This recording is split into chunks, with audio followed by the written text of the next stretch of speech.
Sweetheart, I want to share with you today something so magnificent, so absolutely thrilling, that when you truly understand it, you'll never look at your life the same way again. We're going to talk about the divine command that makes the universe obey instantly. Not tomorrow, not next week, but right now, in this very moment. You see, most people go through life thinking they're at the mercy of circumstances, tossed about like a leaf in the wind. They say things like, well, that's just my luck, or nothing ever goes right for me, or my personal favorite, what will be, will be. Oh, how that makes me chuckle. Because what they don't realize is that they've been giving commands to the universe all along. The only trouble is they've been giving the wrong ones. The universe, you see, is like the most obedient servant you could ever imagine. It doesn't argue with you. It doesn't question your judgment. And it certainly doesn't say, "Are you sure about that?" It simply says, "Yes, Master," and gets busy creating exactly what you've commanded. The problem is, most of us have been unconscious commanders, sending out mixed signals faster than a telegraph operator having a nervous breakdown. Let me tell you a story about a woman I knew. Let's call her Mrs. Worry-a-Lot. She came to me absolutely beside herself because, as she put it, everything always goes wrong in my life. I listened to her for about 10 minutes. And do you know what I heard? Command after command after command to the universe for things to go wrong. "I just know this won't work out," she'd say. "I'm sure something terrible will happen. I always mess things up." My dear, she was ordering disaster like it was the daily special at her favorite restaurant. So I said to her, "My good woman, you've been commanding the universe quite successfully.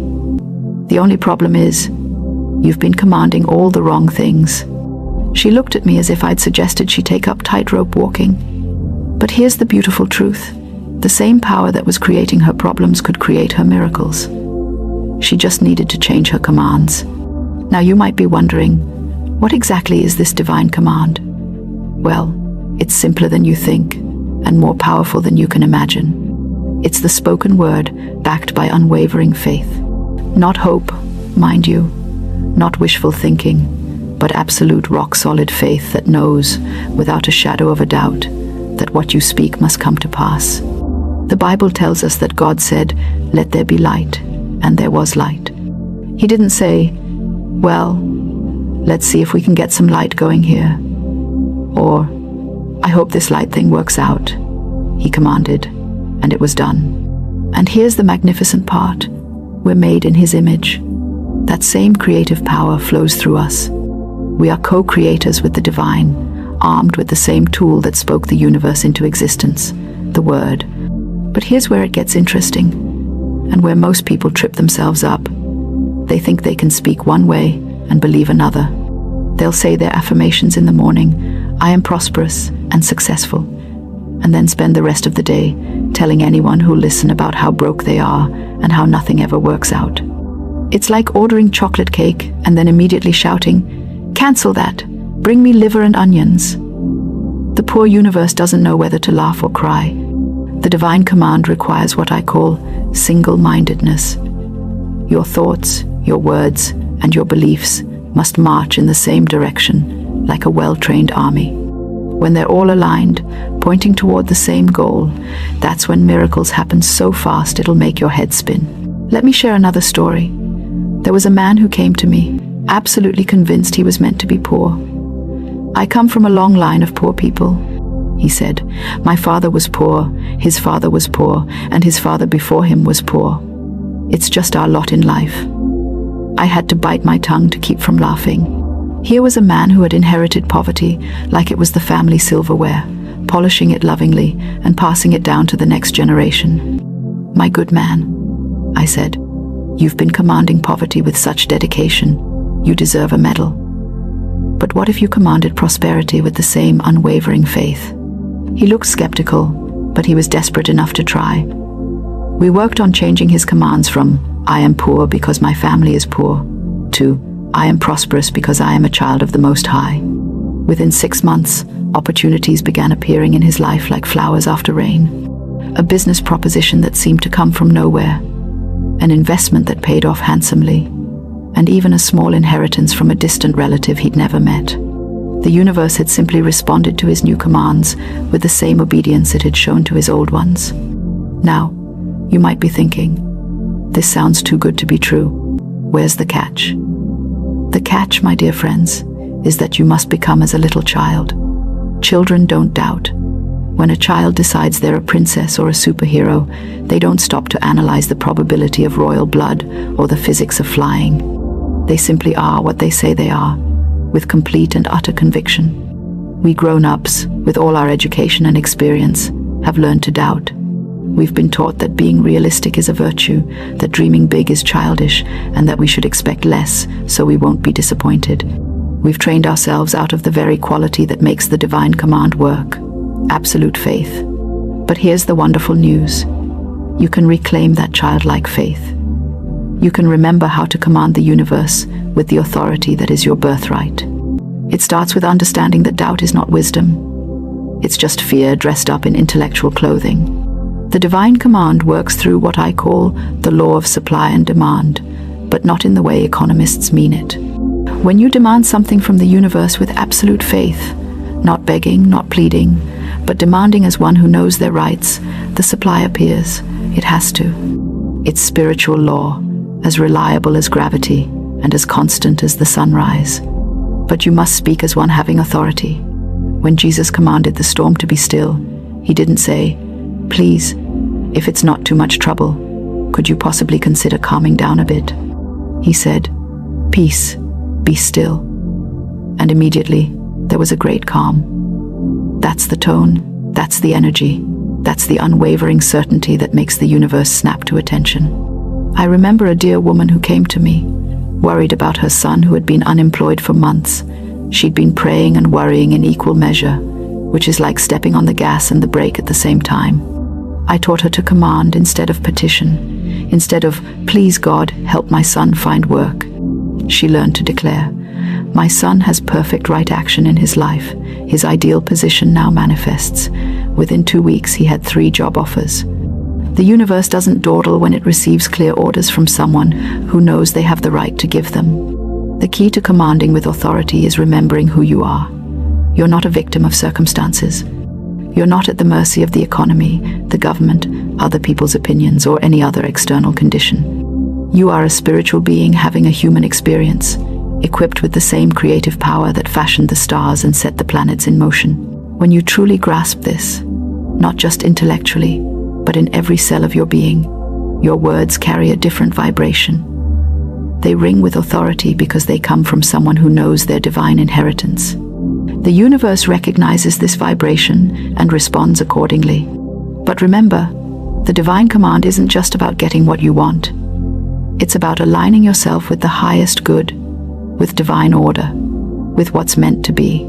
Sometimes what we think we want isn't what's best for us, and the universe, in its infinite wisdom, brings us something even better than what we asked for. I always tell people to end their commands with this or something better. It gives the universe permission to exceed your expectations, and believe me, it loves to show off. You might command a new job and receive a business opportunity that makes you your own boss. You might command healing and find not just physical wellness but emotional and spiritual transformation as well. The most important thing to remember is that the universe is always saying yes to you.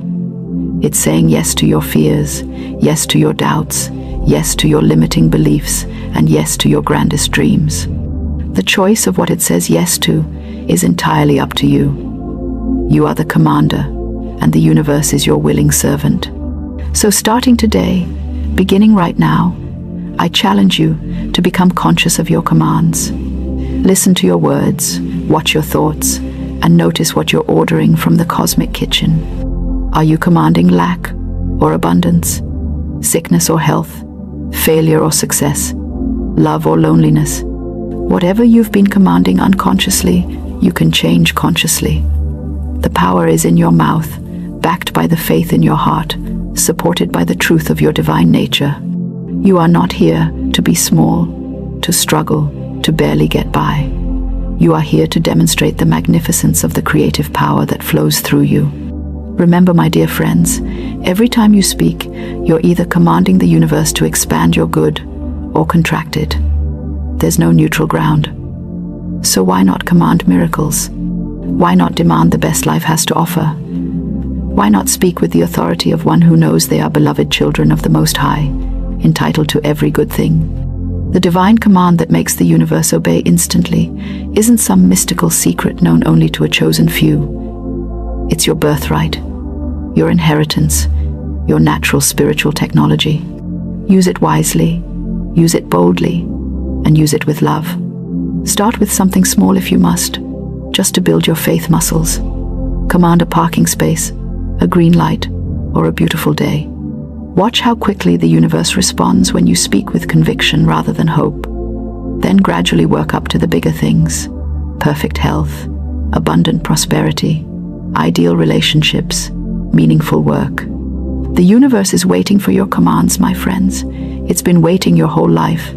So what are you waiting for? Step up to your divine authority. Speak your word with power. Command your good to manifest now. The universe is listening, and it's ready to obey instantly. If this message has stirred something in your heart, if you can feel the truth of your own divine authority beginning to awaken, then share this with others who need to remember their power. Leave a comment about your first divine command experiment. Subscribe for more wisdom about living the abundant life that's your spiritual inheritance. And remember, you're not just a human being hoping for the best. You're a divine commander, and it's time to start acting like it. The universe is saying yes to you right now. What will you command it to create?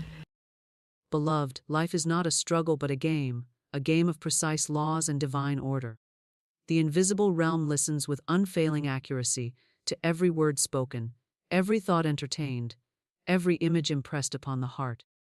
The universe is not deaf, nor is it distant. It is quick, alive, and responsive, forever taking its cues from the commands of your own consciousness. To force the universe to respond is not to wrestle or plead, but to know the rule that thought clothed in faith becomes substance, and word charged with conviction becomes law. Man's word is his wand, and by it he draws to himself all manner of experiences, favorable or unfavorable, according to the quality of his inner speech. If he speaks limitation, the universe echoes back want and lack. If he speaks power, supply, and freedom, the universe hastens to deliver abundance, health, and joy. The universe does not argue, it obeys.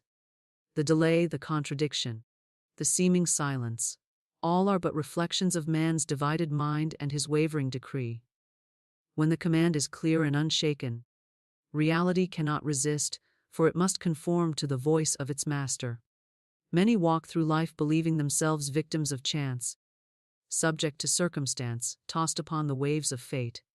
Yet fate itself is only the harvest of yesterday's thoughts, the crop sprung from seeds unknowingly sown. To change the harvest, one must sow anew. To command reality, one must speak anew. What is bound can be loosed. What is lacking can be supplied. What is delayed can be quickened. The creative principle within man awaits only the fearless word, the word spoken with certainty and without retreat. The universe, vast and mighty though it appears, is but a mirror reflecting the inner decree. If one says, "I cannot," the mirror shows walls and closed doors. If one says, "I can, I will, I am," the mirror dissolves the obstacles and reveals the open path. Man need not strive with the mirror, nor attempt to rearrange its reflections by force of will. He need only alter the image he holds within, the command he sends forth, and lo, the reflection obeys. To force the universe to respond is simply to align thought, word, and expectation in one unbroken line of faith. Doubt scatters, fear delays, contradiction cancels the decree, but faith, steady and single, compels the unseen into form. Reality is pliant clay in the hands of the one who knows his dominion, who dares to speak as though the thing desired is already done. Command your reality now, for now is the only time there is. Tomorrow is but a shadow of today's decree, and yesterday has no power except what is remembered. The eternal present is the field of creation, and the universe waits upon the command. Man is not a beggar in this great house of life, he is heir, possessor, commander. The law is sure, the response unfailing. Speak, therefore, with certainty, and watch the invisible obey. For the universe is ever listening, ever ready, ever faithful to respond. Your word is your wand, a rod of power and dominion placed in your hand from the beginning. With it you are never helpless, never without means, never truly bound, unless you choose to speak yourself into bondage. The word, whether uttered aloud or silently affirmed within, is the instrument by which invisible substance takes shape. It is not idle, it is not casual, it is not wasted. For every word carries with it a vibration, a pattern, an unseen mold into which life's forces pour themselves. Man stands as a magician in the midst of his world, waving his wand with every phrase, every declaration, every belief crystallized into sound. To forget this is to live by chance, but to remember it is to command life with certainty. The spoken word is more than air moving across the tongue. It is charged breath, the very breath of spirit clothed in sound. Breath is life, and when man speaks, he releases creative life directed by his intention. This is why words spoken in anger strike like arrows, piercing and wounding. Why words spoken in love heal, restore, and uplift. Each syllable is a carrier wave of force, drawing to itself conditions, people, opportunities, and events in harmony with its quality. Thus, careless speech becomes careless creation, and idle chatter plants weeds where roses might have grown. To recognize the sacredness of one's word is to reclaim the wand and wield it with dignity. The word does not wait for tomorrow to begin its work. The moment it is spoken, it flies forth, seeking expression, gathering material, weaving circumstances to match the decree. If one says, "I am weak," the forces of life hasten to clothe that weakness in experience, and the body bends beneath it. If one says, "I am strong," the same forces quicken strength within the cells, align conditions, and summon vitality. There is no neutral ground. The word is always at work, whether man is aware or not. He creates as he speaks, whether wisely or foolishly, whether with intention or in ignorance. Children often play with wands in tales of magic, waving them carelessly, believing they hold no real power. Yet grown men and women wave their true wands with the same disregard, speaking sickness, limitation, and failure as if words were only noise.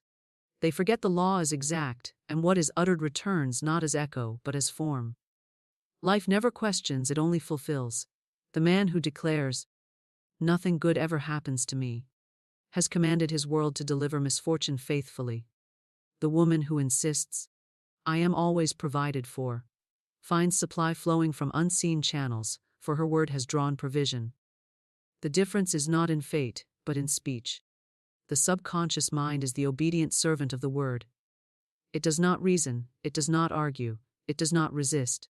It accepts every declaration as truth and sets in motion the processes to bring it forth. When one repeats, "I never remember names," the subconscious ensures forgetfulness. When one affirms, "My memory is clear and retentive," the subconscious sharpens recall. This hidden realm of mind is like fertile soil, incapable of rejecting seed. It produces alike the thorn and the blossom, according to what is sown by the word. Man, therefore, is gardener as well as magician, and his harvest is but the fruit of his spoken decree. To understand that the word is the wand is to guard speech as treasure. One begins to refrain from complaint, for complaint multiplies the very lack it laments. One ceases to rehearse fears, for every word of dread summons the shape of that fear. One no longer indulges in self-depreciation, for to belittle oneself is to command belittling conditions. Instead, words are chosen with precision, clothed with faith, and released with expectation. The command is given as if the thing were already done, and the universe cannot but obey. Some believe they must strain force, or struggle for results, yet the wand is effortless. The magician does not wrestle with the air, he waves and the unseen responds. So too, man does not need to push with human will, for the word spoken in faith carries its own power. "Let there be light" is the eternal formula. Not, "I will labor until light appears." To say, "I am whole," is to call wholeness into form, even if every sense denies it. To say, "I prosper," is to command prosperity, even if the purse is empty. The word holds sway above appearances, and appearances must eventually conform to the higher decree. It is not enough, however, to speak once and then contradict with doubt. The wand must be wielded with consistency. A magician does not wave one way to create and then undo his work with a careless flick. Likewise, the tongue must be disciplined, the mind held steady, the inner speech aligned with the outer. To declare health while constantly telling others how ill one feels is to neutralize the command. To affirm abundance while repeating, "I cannot afford it," is to cancel the decree. The word is not play, it is law. It must be spoken with unwavering certainty if it is to bear fruit. Every sacred text, every wisdom tradition, has hinted at this mystery that speech is power, that word is creation. The ancients knew that names carried force, that blessings released life, that curses bound and destroyed. They guarded their speech with reverence, understanding that to speak was to decree. In the same manner, each individual today holds the same wand, whether he acknowledges it or not. His environment, his relationships, his circumstances all bear witness to the words he has spoken and believed. Change the word, and the world changes. Alter the decree, and the form dissolves to take new shape. Your word is your wand, sharper than the sword, swifter than the arrow, stronger than any earthly tool. It pierces the invisible, cutting paths through resistance, drawing unseen substance into form. It governs the body. It commands supply, it opens doors, it establishes destiny. The careless wave of the wand brings chaos, but the deliberate wave brings order, harmony, and fulfillment. Man holds in his own mouth the power of life and death, of blessing and curse, of freedom and bondage. The wand is never taken from him. It rests always at his lips, waiting for the command. Whether he speaks woe or wealth, weakness or strength, failure or success, the word flies forth, and life obeys. The universe mirrors inner command with flawless precision, reflecting not what man wishes vaguely, but what he decrees with conviction. Life is not arbitrary, nor is it ruled by accident. Every circumstance that appears, every face encountered, every opportunity or obstacle, is but a reflection of the thought, belief, and word impressed upon the unseen. As a mirror returns faithfully the image set before it, so does the universe return faithfully the inner command. If one looks into the mirror and frowns, the reflection frowns back, yet the mirror itself is blameless. To demand a smiling face while continuing to frown is futile. So it is with life. To ask for abundance while commanding lack, to pray for health while affirming illness, to seek love while confessing unworthiness, is to frown before the cosmic mirror and expect a smile. The universe has no choice but to reflect what is given to it. This law operates without pause, without preference, without judgment. The reflection is not sent as reward or punishment, it is the natural consequence of the image impressed. When man fills his inner world with fear, he meets fearful conditions. When he fills it with confidence, he meets open doors. The mirror has no will of its own, it cannot distort or invent, it only shows back what it receives. So too does life hold up to each man the result of his own decree. To understand this is to cease blaming fate, chance, or others, and to realize the true source of every reflection lies within. The inner command is formed not only by spoken words but by the dominant thought and deep-seated belief. One may say, "I am prosperous," yet if the heart insists, "I lack," the reflection will be lack. Words uttered without conviction are like faint images before the mirror, barely seen, easily overridden by stronger impressions. The universe responds not to lip service but to the deep tone of inner belief. When thought, word, and expectation agree, the command is unshakable, and reality must take shape accordingly. A divided command produces a divided reflection, confusion in circumstances, delay in results, and contradictions in experience. The law is exact, and exactness requires harmony within. Man often complains that life shows him pictures he does not want. Yet he forgets that he painted them first upon the canvas of his own mind.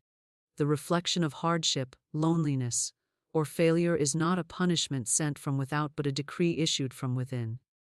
To change the reflection, the image must be altered. No amount of struggle with the mirror itself will change the frown into a smile. The only effective action is to adjust the inner expression, and the mirror will instantly obey. The moment the inner command changes, the outer world begins to shift, though the full picture may take time to assemble from the unseen substance. There are those who believe they can deceive the universe by pretending outwardly, but the mirror cannot be deceived. It pierces the mask and reflects the true inner command. To say with lips, "I am at peace," while trembling with anxiety, brings only the reflection of unrest. To declare, "I am loved," while secretly believing oneself unworthy, brings experiences that affirm rejection. The universe listens beneath the surface and responds to the deepest conviction. Therefore, the work is inner alignment, cleansing of thought, purification of belief, until the spoken word and the felt belief are one. Then the reflection shines clear, and life answers without delay. This principle explains why two people in the same environment experience life so differently. One commands prosperity inwardly and finds doors of opportunity, while another, holding inner images of lack, encounters only closed doors. The conditions are not to blame, the mirror is impartial. Each receives back what he impresses upon it. One may look upon the world as hostile and unkind, and the universe will echo back hostility in countless forms. Another may look upon the same world with expectation of goodwill, and the universe will hasten to supply friendliness, support, and harmony. The difference lies not in the outer world, but in the command issued from within. The subconscious mind serves as the mechanism that transmits inner command to the universal mirror. Every thought repeated, every image vividly imagined, every word charged with emotion sinks into the subconscious and is impressed there. The subconscious, being creative and obedient, projects this impression outward into conditions. It acts as the middle ground between inner decree and outer reflection. Man who fills his subconscious with fear through constant worry sees fearful events reflected in life. Man who fills it with faith through steady affirmation sees safety and success reflected back. The subconscious does not argue, it accepts and reflects. The mirror of the universe is polished by what the subconscious holds. When one begins to take responsibility for the reflections in life, power is regained. No longer blaming fortune, no longer resenting others, no longer struggling against shadows in the mirror. One turns within and alters the command. If the reflection shows lack, one sows images of abundance. If it shows sorrow, one plants seeds of joy. If it shows delay, one impresses swift accomplishment. The reflection may not change instantly, for old images linger. But as surely as a new face produces a new reflection, the altered command must bring a new experience. The law cannot fail, for it is law. To command the reflection wisely, man must be vigilant over his thoughts and words. Each complaint strengthens the image of lack. Each criticism strengthens the image of strife. Each fearful statement deepens the image of danger. To shift the inner command, one replaces complaint with gratitude, criticism with blessing, fear with faith. These new impressions form new images, and the mirror obediently shifts to reflect them. It is not necessary to beg or plead with life. The mirror never resists. It only waits for the image to change, and then it answers with precision. The greatest discipline is consistency, for many alter their command briefly and then revert to the old image. They declare abundance in the morning and lament lack by night. They affirm health in prayer and speak sickness in conversation. They impress the mirror with confusion, and so confusion returns. The law requires steadiness. The inner command must be single, unwavering, maintained with faith until the reflection is clear. The universe never delays without cause, it only reflects the divided or shifting decree it receives. Once the inner image is fixed, the outer cannot but conform. Thus the universe stands as a faithful servant, holding the mirror ever before man, showing him not what he claims to desire, but what he truly commands. To understand this is to hold the key of transformation. The mirror does not lie. It does not falter, it does not invent. It gives back only what it is given, and it gives it back with unfailing exactness. The command is always honored, the decree always reflected, the image always returned. Faith compels reality, doubt delays it. For faith is the magnetic current that draws substance into visible form, while doubt scatters the force and leaves the command unfinished. Faith is not mere hope, not a trembling wish for things to turn out well, but the calm and steady assurance that what is spoken is already established in the unseen and must appear in due season. It is the unwavering gaze that refuses to be diverted by appearances, the inner conviction that knows the law cannot fail. When faith and word unite, reality hastens to obey, but when doubt slips in, the decree is weakened, the command is blurred, and life reflects confusion instead of clarity. Faith operates as the invisible bridge between the spoken word and its manifestation. When a man declares, "I am healed," while holding faith, his body begins to align with that word. Cells respond, vitality flows, unseen forces arrange themselves to produce the reflection of wholeness. But if he speaks the same words and immediately wonders whether they will come true, doubt cuts the current, and the healing command falters. Faith does not ask, or when. It knows that the moment the word is spoken, creation is already complete in the unseen. Doubt, on the other hand, peers anxiously into the mirror, waiting for evidence, and in so doing delays the very evidence it seeks. The power of faith lies in its ability to impress the subconscious mind deeply, for the subconscious accepts whatever is spoken with conviction. When one affirms prosperity with faith, the subconscious opens channels, organizes circumstances, and directs steps toward abundance. When the same words are spoken with doubt, the subconscious receives no clear image, no definite command, only a tangle of contradictions, and thus the outer world shows delay or failure. Faith compels because it is single-minded, while doubt divides. The double command produces a double reflection, and the universe cannot mirror what has not been clearly decreed. Many believe that faith is passive, but faith is the most active force in existence. It is creative, dynamic, energetic, a living power that pushes the unseen into form. To believe firmly that a thing is done calls every law of the universe into cooperation. Faith moves men and women into right action without strain, draws opportunities from afar, and opens doors where none seemed possible. Doubt, however, paralyzes action, blinds the eyes to opportunity, and closes doors that faith might have opened. Where faith strides boldly, doubt hesitates, calculates, and delays. The results in life differ not by chance, but by the ruling force of faith, or the halting drag of doubt. Faith does not require visible evidence to believe, for it is the evidence of the unseen. To wait until conditions improve before believing is to stand before a mirror frowning and say, "I will smile when the reflection smiles first." Faith smiles in advance, and the reflection obeys. Doubt waits for proof, and in waiting, withholds the very proof it demands. Faith speaks the word as though it were already true, untroubled by appearances.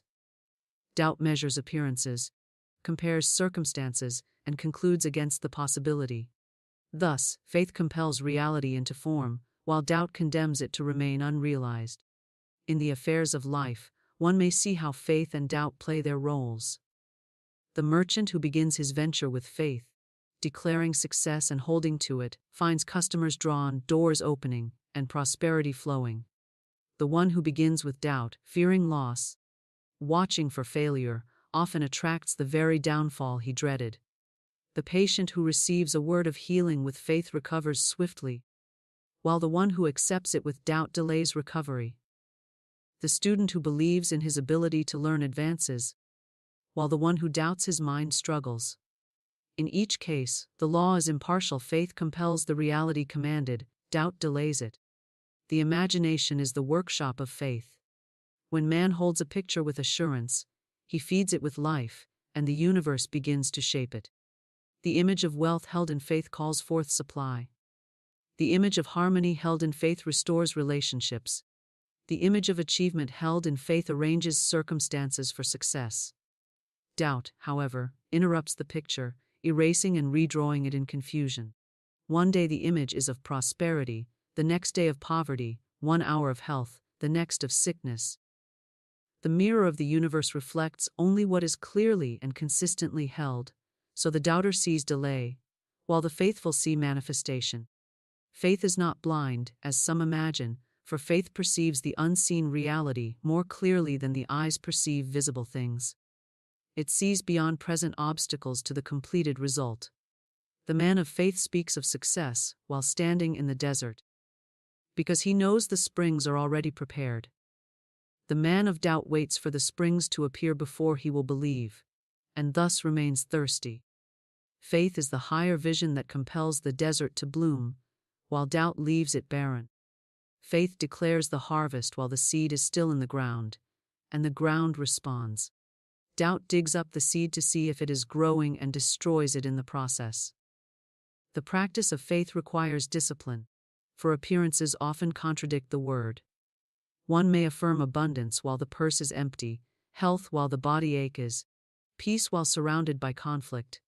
Faith does not deny appearances, but refuses to accept them as final. It holds fast to the inner command, knowing the mirror must eventually reflect it. Doubt looks at appearances and says, "It is not working," thereby canceling the command.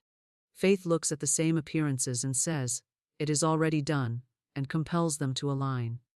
This law operates alike for all. The faithful farmer who plants with confidence receives his crop. The doubting farmer who fears drought and ruin may spoil his own harvest by neglect or indecision. The faithful artist who believes in the worth of his work attracts recognition, while the doubting one hides his gift and wonders why it remains unseen. The faithful speaker who knows his words carry power compels his audience to respond, while the doubter falters and loses their attention. In each case, it is not fortune, chance, or favor that determines the outcome, but the force of faith or the weakness of doubt. Faith does not always bring instant manifestation, but it brings certainty that the result must appear. Just as the seed requires time to break the soil, faith requires patience to see the decree reflected. Doubt grows restless in the waiting, digs up the seed, and declares failure. Faith rests, knowing the law is at work beneath the surface, invisible yet unstoppable. Doubt frets and delays, faith rests and compels. The difference in result is not in the external world, but in the quality of the inner command. Faith is the master key, the unseen force that commands reality into obedience. Doubt is the broken key, turning but never unlocking, rattling in the lock and wasting effort. Where faith stands firm, mountains are moved, seas are parted, doors are opened. Where doubt rules, the mountain remains, the sea blocks the path, the door stays shut. The mirror of the universe answers both alike, reflecting the strong image of faith or the broken image of doubt with exact precision. Faith compels reality into form, and doubt delays its coming. Thought, word, and expectation must align if one is to command reality with certainty, for each is a strand of the same cord. And when they are woven together, the cord becomes unbreakable. Thought is the silent image impressed upon the mind. Word is the spoken decree that gives it vibration, and expectation is the steady gaze that holds it firm until it appears. If one strand is missing, the cord weakens. A thought of abundance spoken in words of lack produces confusion. A word of health held in thought of sickness delays manifestation. An expectation of failure contradicts words of success. Life reflects not what is declared in fragments, but what is aligned in unity. When thought, word, and expectation agree, the decree is irresistible, and the universe rushes to mirror it. Thought is the seed, the image created within, shaping the inner atmosphere from which all experiences spring. Words are the tools that give that seed form, breathing it into sound and planting it deeper in the subconscious. Expectation is the sunlight, the constant energy that nurtures the seed and keeps it alive until it breaks through into visibility. If thought envisions health, the words spoken must affirm health, and the expectation must be for health to appear. If any part falters, the seed withers or lies dormant. Many think prosperity, yet speak limitation and expect disappointment, and so prosperity remains distant. Others declare health, yet entertain thoughts of fear and expect relapse, and the body reflects their contradiction. The law does not punish, but reflects faithfully what is impressed upon it, and divided impressions bring divided results. The subconscious receives its orders most clearly when these three forces are united. If one thinks continually of success, affirms it with confidence, and expects it unwaveringly, the subconscious accepts the command and sets into motion the means to bring it forth. People, opportunities, and circumstances are drawn, doors open, and paths are cleared. But if one thinks of success, yet speaks failure, the subconscious is confused, and the mirror of the universe reflects confusion. Thought alone is powerful, but when reinforced by word and expectation, it becomes magnetic, charged with a force that compels reality into shape. This is the triad of creation, the perfect agreement that leaves no room for denial. Many fail to see results because they attempt to mix contrary elements. They hold thoughts of abundance while repeating words of poverty and expecting shortage. They envision harmony while speaking strife and anticipating quarrels. They affirm opportunity while secretly expecting rejection. Each contradiction breaks the flow of creative power.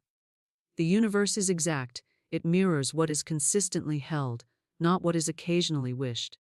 The moment the three forces are united, the decree is clear, and life begins to reflect it without resistance.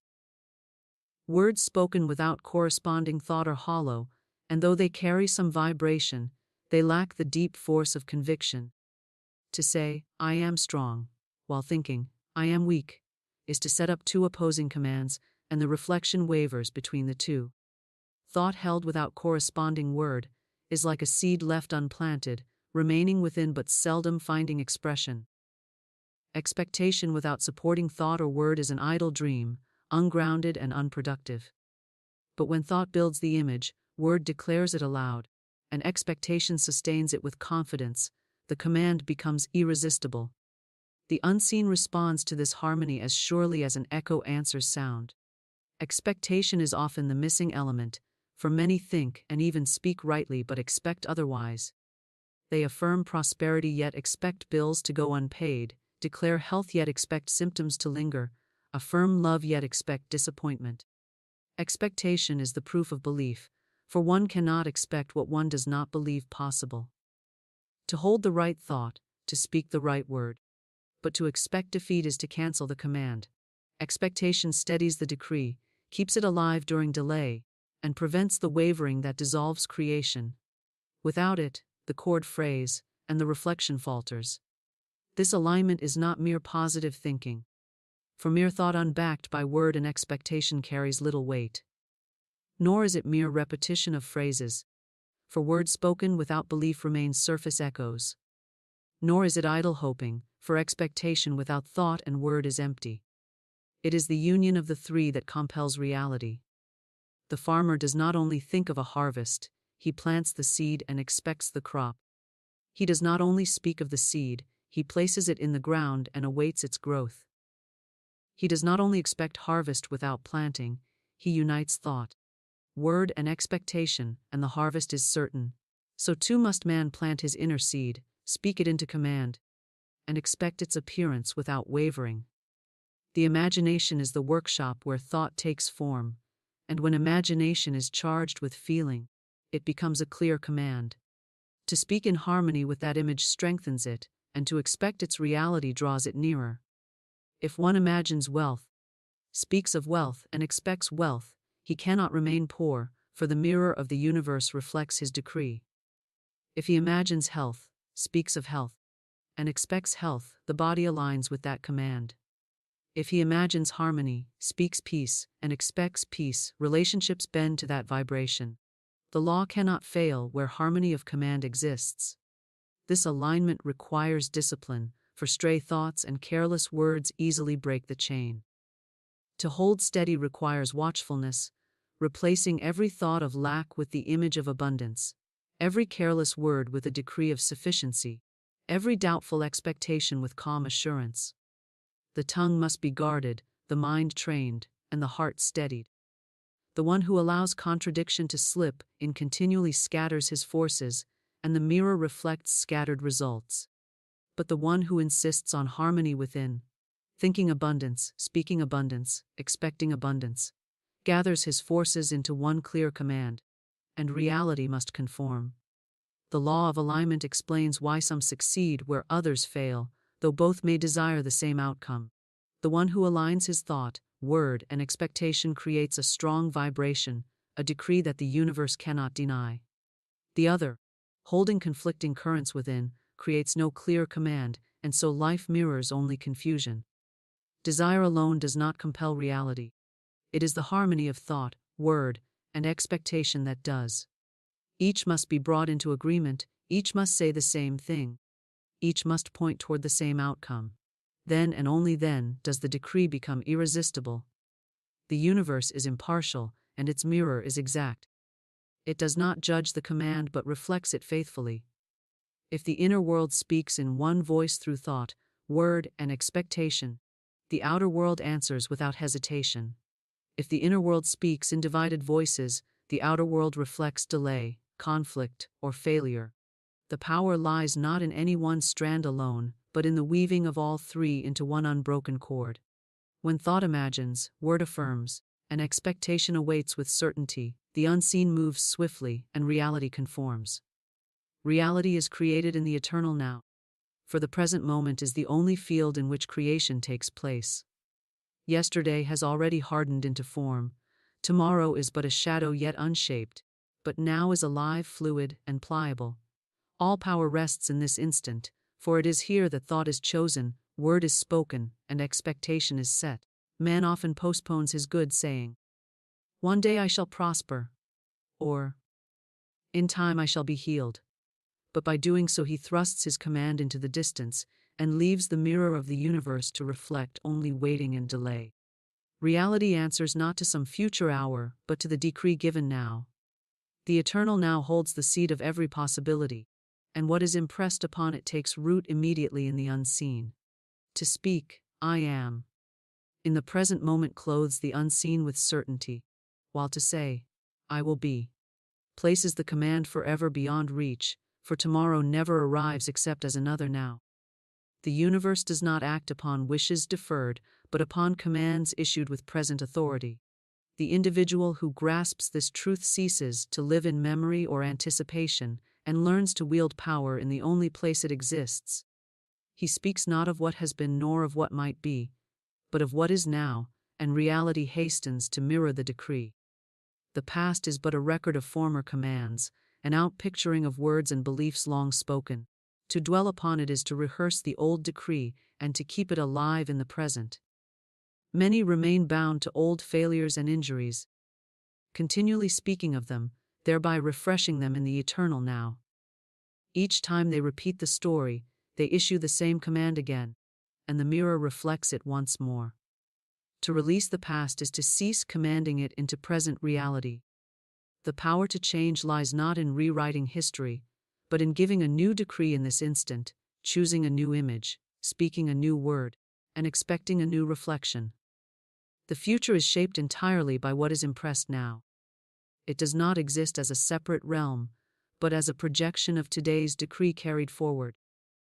The one who continually speaks lack in the present finds lack awaiting him in the future, for he has commanded it to appear. The one who continually affirms abundance now finds abundance meeting him in days to come, for the command has gone ahead to prepare the way. Thus, the eternal now is the workshop where the future is fashioned, and man's every thought, word, and expectation at this moment is a brushstroke on the canvas of what will unfold. To command reality now requires awareness, for the mind drifts easily into yesterday's regrets or tomorrow's worries. Each drift is a surrender of power, for creation ceases when attention leaves the present. The man who frets about what may happen tomorrow impresses anxiety into the now, and the reflection he meets tomorrow is colored with that same anxiety. The woman who mourns continually over what has passed impresses sorrow into the now, and the reflection she meets continues to carry sorrow. The only escape from the cycle of repetition is to anchor consciousness firmly in the present, and to give the decree with authority now. Every "I am" spoken in the present moment is a command of power.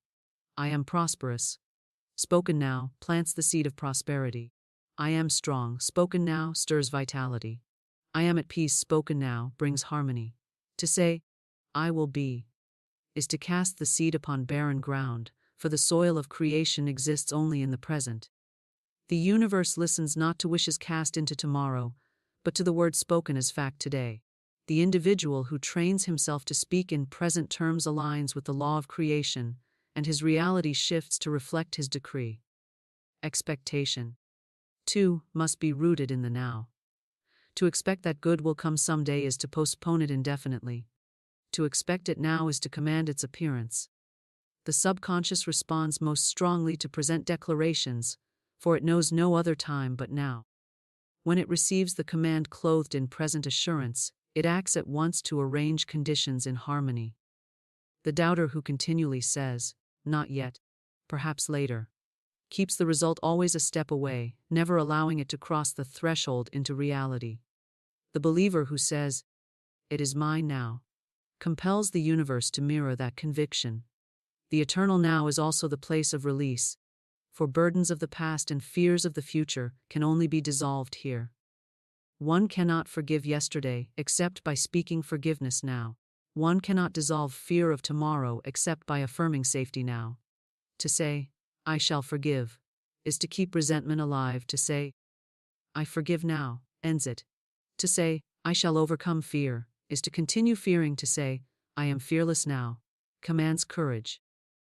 The mirror responds instantly to the words spoken in the present, for it reflects what is placed before it in this moment, not what is promised in some far-off hour. The habit of postponement is the greatest thief of creation. Many wait for conditions to change before they speak their word. They wait for the purse to fill before declaring prosperity, for the body to heal before affirming health, for relationships to improve before speaking harmony. Yet it is the present declaration that changes the condition. To wait is to command waiting, to speak now is to compel change. The mirror of the universe cannot show what is not given to it, and if delay is given, delay is reflected. The one who seizes the now ceases waiting and begins creating. Life is eternally present. The sun shines now, the breath flows now, the heart beats now. Creation itself takes place only in the immediate. Every action, every thought, every word happens in this instant. To live elsewhere in mind is to abandon the place of power. To live fully in the present is to align with the eternal rhythm of life, which knows no past or future, but only the continual unfolding of now. Reality is compelled by what is impressed in this living moment, and nothing can withhold its reflection once the decree is given. The eternal now is man's stage of dominion. Here he writes his script, speaks his lines, and directs the scene. If he rehearses yesterday's failures, the scene repeats. If he fears tomorrow's troubles, the scene darkens. If he declares with faith now, the scene transforms. The universe is his stagehand, arranging props and scenery according to his present command. The stage is never set in the past, nor in the future, but only here and now, awaiting the word that brings the next act to life.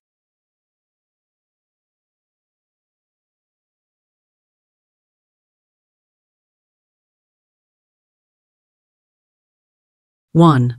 Listen well, for what I speak is not a tale of glittering gold, but of the unseen law that governs every coin, every treasure, and every path of prosperity. The world has wrapped wealth in mystery, veiled it with fear, and placed it upon a pedestal of difficulty, so that only a chosen few may seem to hold its keys.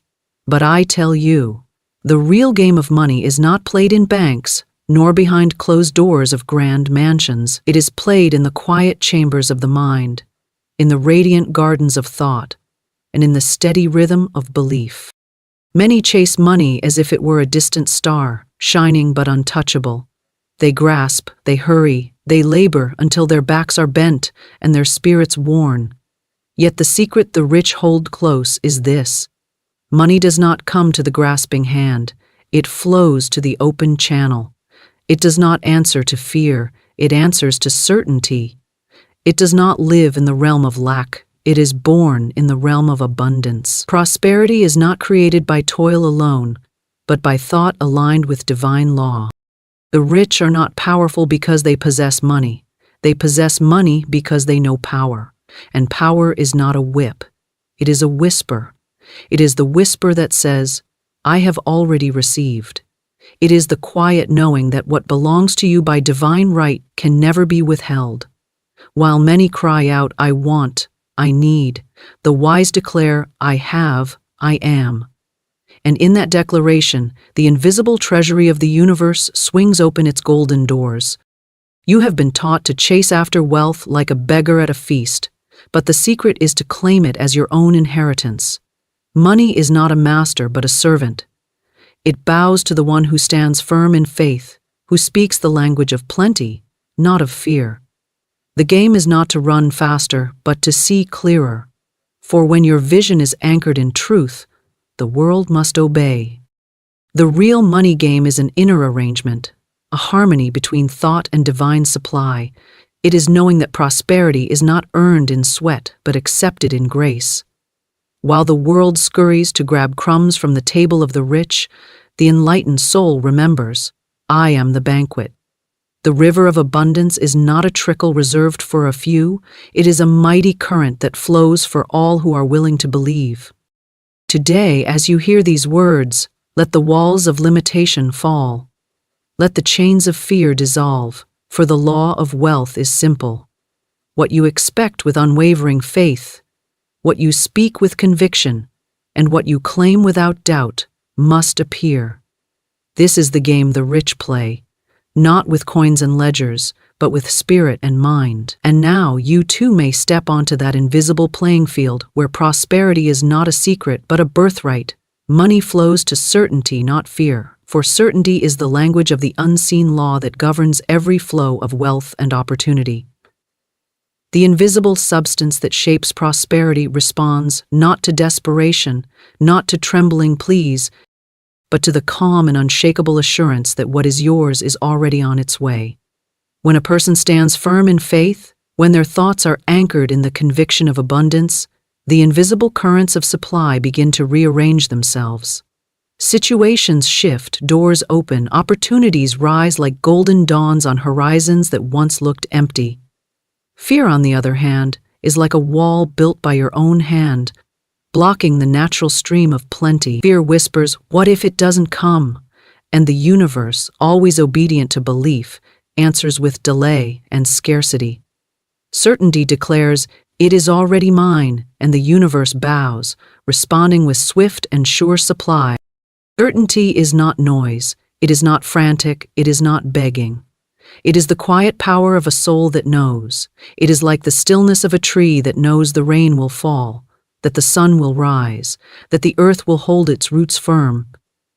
Money is drawn to that stillness like metal to a magnet, for certainty carries the vibration of possession, not lack. When you walk as though your good is assured, you send out a signal far stronger than any plea or struggle ever could. Those who hold great wealth often live in this state of inner certainty. They may not speak it in spiritual terms, but they embody it. They expect money to come, so it comes. They assume opportunities will appear, so they do. They trust in their position in the flow, so the flow obeys. Fear scrambles the current. It creates a fog in the mind that blinds vision.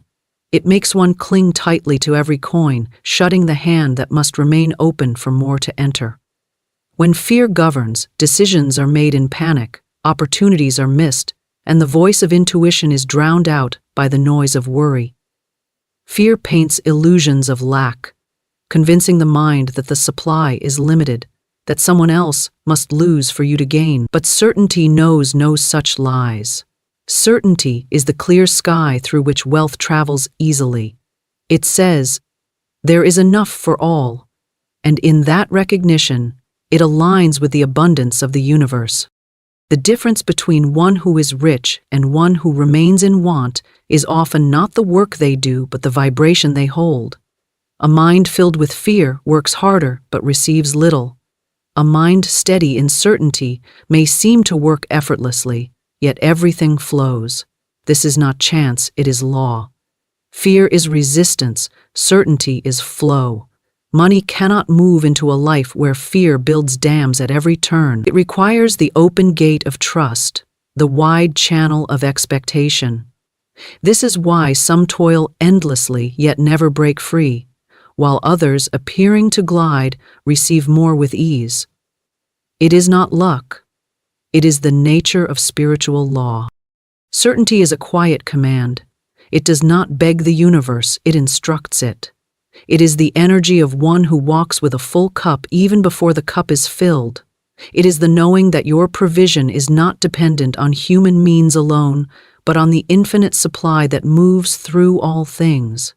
Fear says, I must make it happen, while certainty says, it is already arranged. One is heavy, the other light. One strains, the other receives.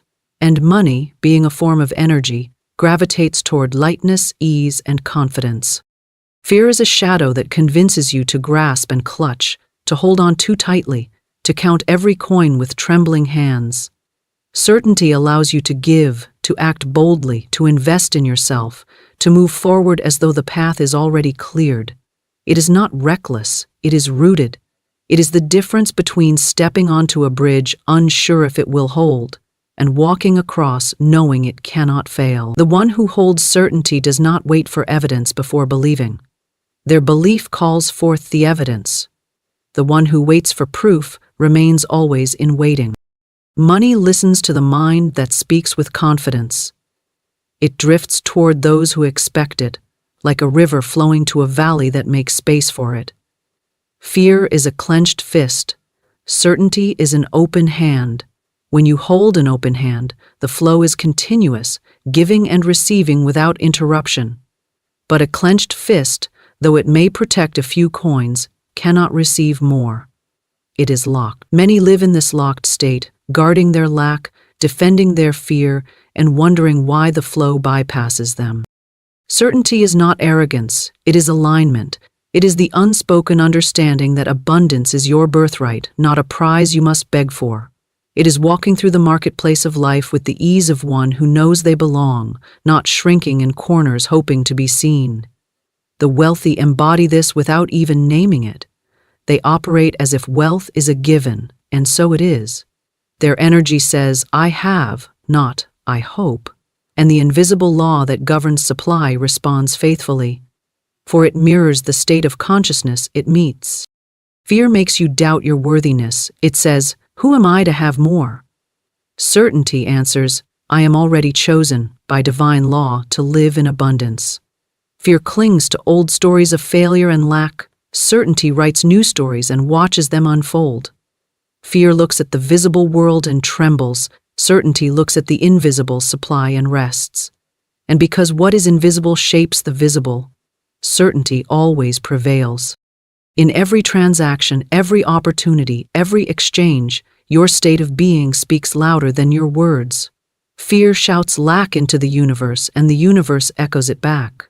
Certainty whispers abundance, and abundance returns. This is why two people can stand before the same door, and only one finds it open. It is not the door that is different. It is the energy they carry. Certainty is not a feeling that visits occasionally. It is a stance, a spiritual posture. It is built not by force but by remembrance. The remembrance that supply does not come from the outer world, but through it. It is the inner knowing that the source of all money, all opportunities, all prosperity is infinite and unchanging. Fear comes from forgetting this truth. Certainty comes from remembering it so deeply that no outer circumstance can shake it. When certainty fills your mind, the outer world rearranges itself to match it. Clients appear, offers emerge, debts dissolve, ideas flourish, help comes from unexpected places. It is not magic, but law. The moment you stop fearing the loss of money, you stop pushing it away. The moment you stop doubting its arrival, it stops hesitating. The moment you step into certainty, you step into the natural stream where money flows like a river that has been waiting for you to step in all along. Prosperity is an inner alignment, not outer toil, for wealth is born first in the realm of thought, before it ever shows its form in the realm of matter. The unseen precedes the seen, and the invisible structure of your beliefs, expectations, and vibrations determines the shape of your financial world. Many believe money is earned only through struggle. that prosperity is a distant prize won by the sweat of the brow. But this is the illusion that binds countless souls to endless labor without ever tasting true abundance.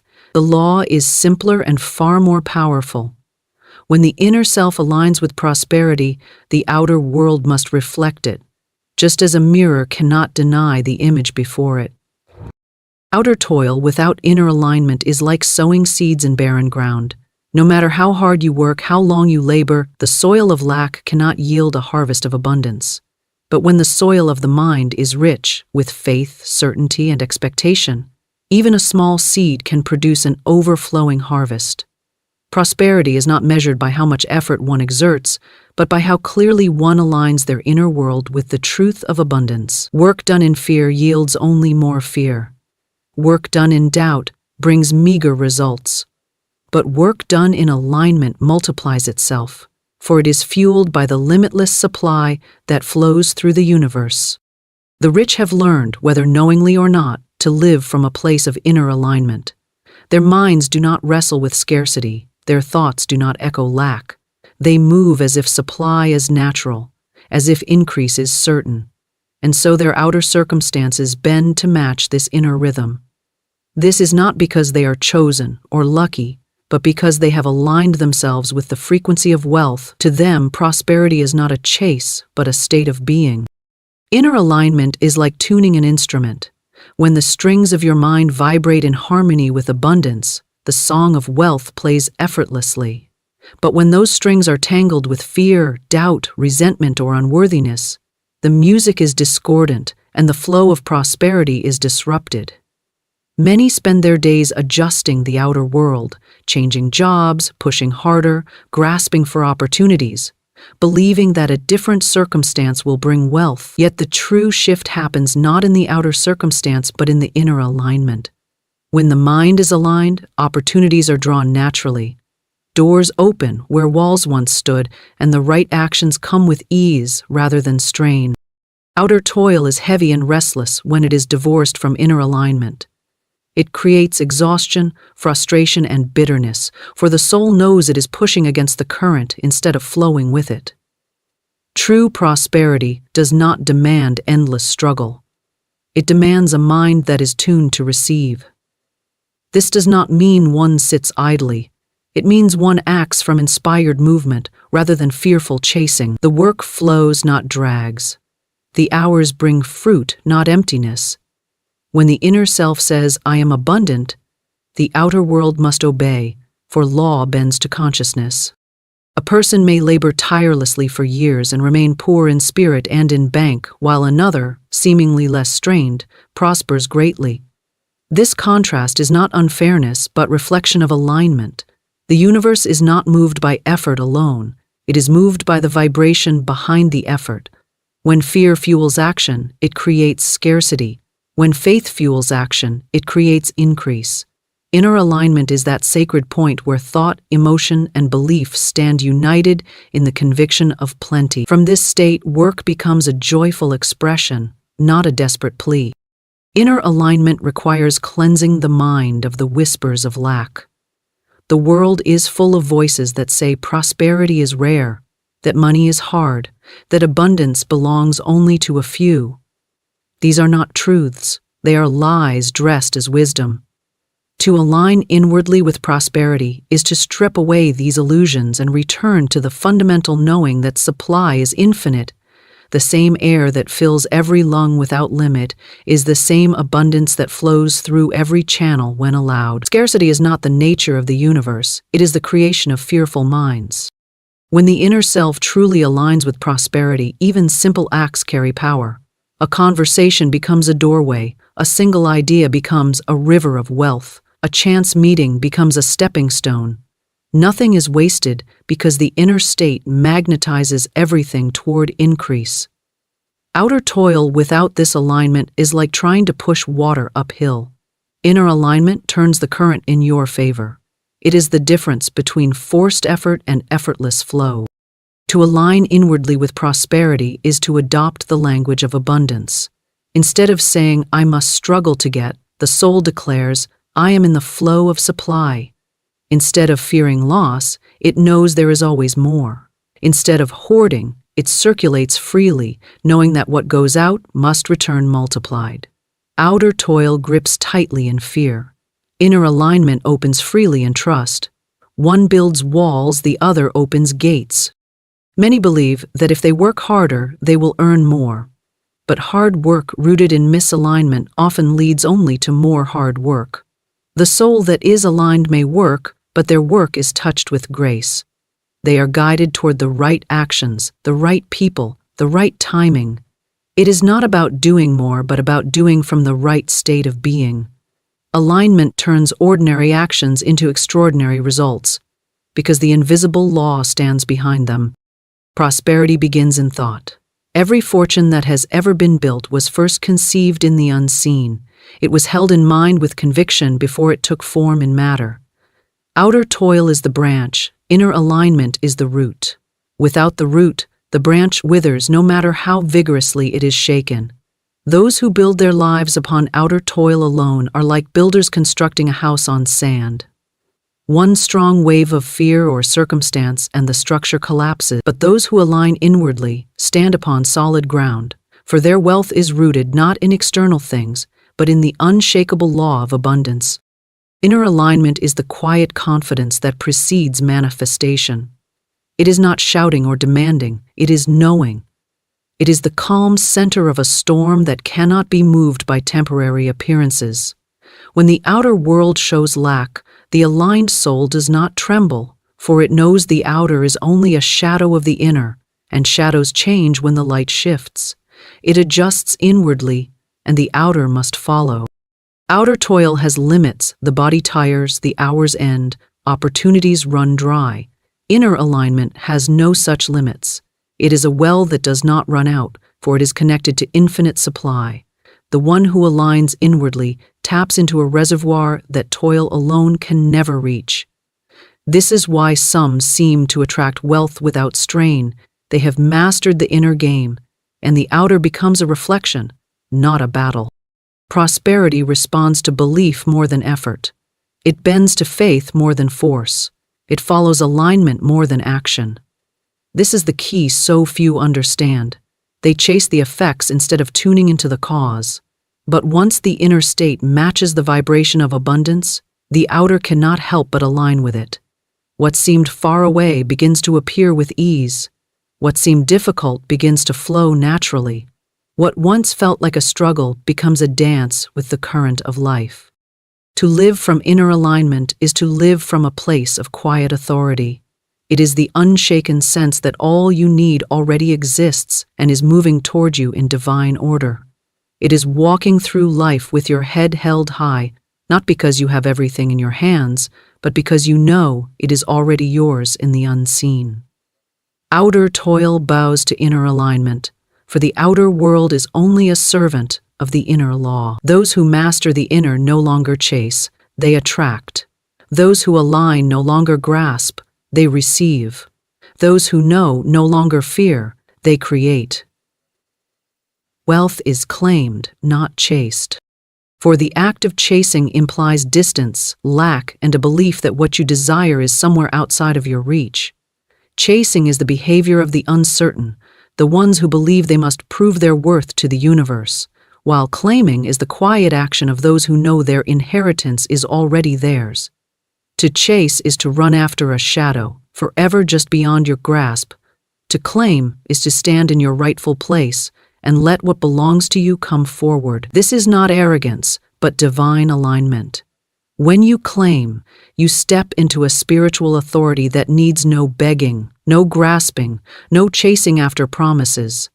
You speak with the voice of ownership, not the tone of yearning.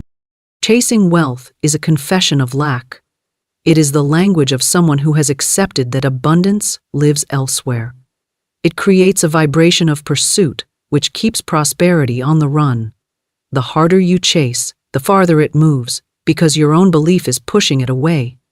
The chaser lives in tomorrow, always saying, "One day I'll have it," and tomorrow becomes an endless horizon. The claimer lives in now, declaring, "It is already mine," and the world responds to that certainty. Those who truly prosper have learned not to chase. They do not run after opportunities as though they are rare treasures slipping through their fingers. They expect opportunities. They call them. They claim them as their own, knowing they have a right to the full flow of abundance that exists in infinite supply. The difference is not in the outer action, but in the inner position. A chaser begs the door to open. A claimer walks through, for they know it was never locked to begin with. Chasing turns you into a beggar of your own destiny. It keeps your eyes on what you don't have, and in doing so it strengthens the illusion of lack. It is fueled by fear. Fear that it might never come. Fear that you must run harder or be left behind. Fear that others are more deserving. Claiming is rooted in trust. It does not rush or scramble. It speaks. And the world rearranges itself in obedience. When you claim wealth, you are not demanding something that isn't yours. You are acknowledging what already exists for you in the unseen and allowing it to move into form. Chasing is noisy. It is restless. It creates pressure and exhaustion. It keeps the soul in a loop of striving. Claiming is quiet. It is still. It carries a silent power that draws rather than pursues. When you claim wealth, you align yourself with the natural law that says what you believe with conviction must take shape in your life. You are no longer running after money because money now knows where to find you. The one who chases waits for signs, looks for proof, and doubts in the silence. The one who claims knows that silence is not denial, but preparation. Chasing feeds uncertainty, claiming feeds manifestation. A person can chase for years and never touch what they desire because their energy is screaming, "I don't have it yet." But a person can claim and watch things unfold swiftly because their energy declares, "It is already mine." The world listens to certainty far more than effort. To claim wealth is not to sit in idleness, it is to move with authority. Every step you take carries the vibration of ownership.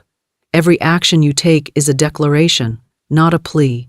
You speak as one who knows the outcome, not as one hoping for permission. When the inner claim is made, outer doors open naturally. People respond differently. Opportunities appear as if from nowhere. You no longer have to chase the world begins to align with your certainty. Chasing is rooted in the belief that wealth is scarce. It turns every interaction into a hunt, every opportunity into a desperate race. It blinds you to the abundance that already surrounds you because your eyes are fixed on the distant horizon. Claiming is rooted in the truth that wealth is abundant. It allows you to see the openings, the channels, the possibilities that were always there but invisible to the restless eye. When you claim wealth, you step into your role as co-creator with the divine law. You no longer bow to outer appearances. You do not shrink before temporary lack. You walk with the calmness of someone who knows their name is already written on the door they are about to enter. Chasing says, "I must prove myself worthy." Claiming says, "I have always been worthy." The two energies cannot produce the same result. One creates exhaustion, the other creates manifestation. Wealth does not respond to desperation. It is repelled by the energy of pursuit. It moves toward stability, toward the magnetic pull of inner knowing. This is why some people seem to attract abundance effortlessly, while others run tirelessly in circles. The difference lies not in intelligence or opportunity, but in posture. The chaser stands outside the gates of abundance, knocking frantically. The claimer stands inside, unlocking doors with quiet hands. When you claim wealth, you give it permission to find you. You are no longer hidden behind fear or doubt. You have announced your place in the flow of prosperity. Chasing hides you, for it is built on the belief that you are separate from what you want. Claiming reveals you, for it is the light that says, "Here I am." Wealth cannot flow to one who believes they are unworthy of receiving it. Claiming dissolves that belief, replacing it with certainty. Chasing makes you compete. It breeds jealousy, comparison, and weariness. It makes you look at what others have and feel the sting of separation. Claiming removes comparison entirely because you no longer see wealth as something limited or owned by others. You know your supply is your own. You know your path is not measured by another's journey. You know abundance is not stolen, it is aligned with. The chaser lives in anxiety, checking the clock, fearing the future, doubting the present. The claimer rests in expectation, not because of arrogance, but because they trust the unseen law to deliver what matches their inner claim. When you claim wealth, your energy shifts. Your words change. Your posture becomes one of quiet strength. The world senses this and responds. Opportunities that once seemed out of reach begin to flow toward you because you are no longer pushing them away with the energy of lack. Chasing is the act of the beggar. Claiming is the act of the heir. One pleads at the gate, the other walks through. This difference is not about status or possessions, but about consciousness. A soul that knows its inheritance does not beg for it. It steps forward and receives. To claim wealth is to assume the feeling of having it now, not tomorrow, not someday, but now in your consciousness. It is to speak with the power of I am rather than the hope of I will be.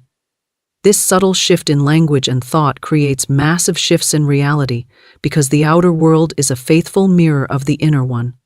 When your inner self claims abundance, the mirror reflects abundance. When your inner self chases lack, the mirror reflects distance. Claiming requires letting go of the frantic energy that has been taught to so many. The world has told you that to succeed, you must run harder, work longer, fight for every inch. But spiritual law whispers a different truth. Stand firm, claim your right, and act from ownership, not from fear. This does not mean there is no action. It means the action is infused with power rather than desperation. One well-placed step taken in the spirit of claiming is worth more than 1,000 frantic steps taken in chasing. Wealth responds to the voice of authority. It bends to those who speak from alignment. It comes to those who stand, not those who run. It does not require permission to arrive. It only requires you to claim your place in its flow. When you claim, you become a magnet. You do not need to shout or scramble, for what is yours moves toward you with precision. You are no longer a seeker in the dark. You are the light to which wealth is drawn. Chasing will always make you feel like wealth is far away, like a prize on a hill you must climb forever. Claiming collapses the distance, because it comes from the understanding that the wealth you seek is already within your reach, already waiting for your acceptance. Chasing says, one day. Claiming says, now. And the universe listens to now far more than it listens to someday. When you stop chasing and start claiming, your entire relationship with money shifts. It no longer feels like a distant stranger to be pursued, but a faithful servant that answers your call. You stop running toward it and start receiving it. You stop fearing its absence and start standing in its presence. You stop chasing a future and start living the reality of your claim in the present moment. Abundance answers. Faith, not doubt. For faith is the key that unlocks the invisible vaults of supply, while doubt is the chain that keeps those vaults sealed. Faith is not loud or frantic. It is quiet, unshakable, and powerful. It does not plead with the universe, it stands in expectation, knowing that what is claimed in faith must appear in form. Doubt, on the other hand, whispers fear into the mind, paints shadows where there is light, and keeps the soul trapped in a cycle of waiting, questioning, and delaying its own good. Abundance cannot flow freely into a mind filled with doubt, for doubt builds walls, while faith opens gates. Faith is the language the universe understands. It is the vibration that says, I already have, even when the outer world has not yet displayed the evidence. It is the unshakable inner knowing that the invisible substance of supply is always ready to take shape around a firm belief. Faith stands calmly in the middle of uncertainty and does not waver. Doubt looks at the same uncertainty and sees danger, sees lack, sees impossibility. Faith creates, doubt destroys. Faith builds bridges over invisible waters, while doubt convinces the soul to stay on the shore, never stepping forward. Those who live in abundance have learned, whether they name it faith or not, to trust the unseen, They walk as though the treasure is already in their hands. They speak with the authority of those who know the answer is certain. Their faith acts as a magnet, drawing opportunities, resources, people, and wealth into their orbit. Doubt, by contrast, repels the same opportunities. It creates hesitation. It sends out a signal of uncertainty, and the universe mirrors that uncertainty back. Abundance cannot rest in a heart that constantly questions its own worthiness to receive it. Faith is not blind optimism, it is spiritual certainty. It does not deny reality, but understands that reality bends to belief. It does not pretend that lack doesn't exist, it simply refuses to give lack the power to dictate the future. Faith is the force that stands up when appearances say no and declares yes. Doubt bows down to appearances and accepts them as final. Faith speaks to the mountain and expects movement. Doubt builds a house in its shadow. Abundance is not swayed by outer appearances.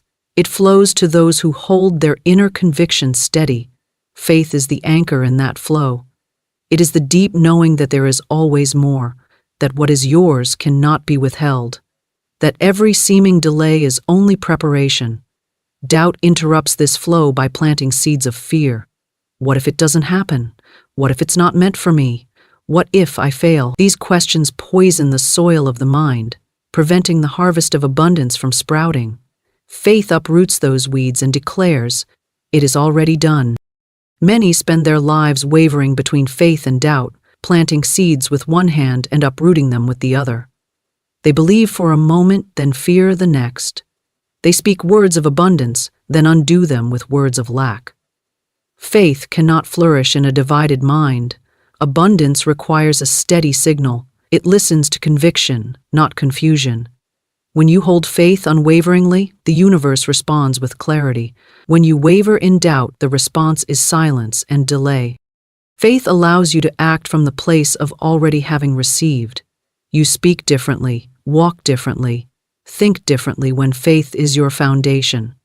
You stop questioning the how and begin trusting the certainty of the outcome. Doubt demands proof before it believes. Faith believes before proof and calls it forth. That is why faith is creative and doubt is destructive. Doubt waits for something to happen. Faith makes it happen. Abundance is drawn to the one who stands firm. It recognizes the vibration of faith like a beacon in the night. Faith says, "I know it's coming," and abundance moves swiftly. Doubt says, "I hope it might," and abundance waits at a distance. Faith is an open door. Doubt is a locked one. Faith releases the flow. Doubt holds it hostage. When faith fills your mind, your world reorganizes itself to match it. Situations shift, people appear, doors open.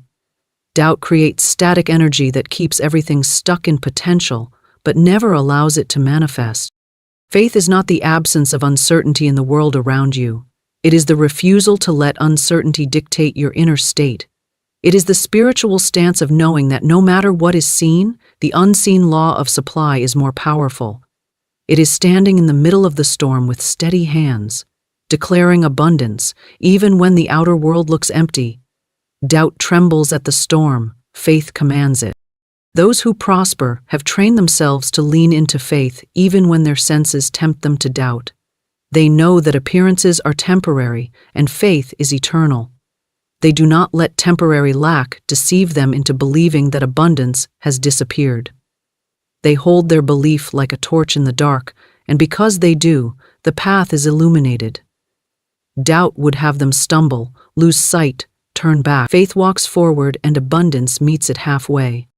Doubt thrives on evidence. It says, "Show me first, then I'll believe." Faith says, "I believe first, then I'll see." This reversal is the great secret of prosperity. The world teaches people to depend on what they see, but abundance flows to those who believe beyond sight. Faith calls things into existence because it aligns the inner state with the reality desired. Doubt calls nothing because it aligns the inner state with fear, and fear creates stagnation. When faith becomes your foundation, you stop chasing outcomes, you start attracting them. You stop pleading for what you want and start commanding it with quiet authority. This is not forceful, It is the gentle but immovable power of spiritual law. Faith does not bargain, it does not negotiate, it declares and knows. Doubt is always negotiating with its fears, asking permission to believe, hesitating to claim what is already given. Abundance listens to the voice of faith like a river responding to gravity. It has no resistance to it. Faith aligns perfectly with the natural flow of increase. It is the natural state of abundance to move toward those who believe they are ready to receive. Doubt is a dam in that river, holding everything back. No amount of outer action can compensate for a mind anchored in doubt, but the smallest action, rooted in faith, can move mountains. Faith speaks in the language of gratitude before the harvest.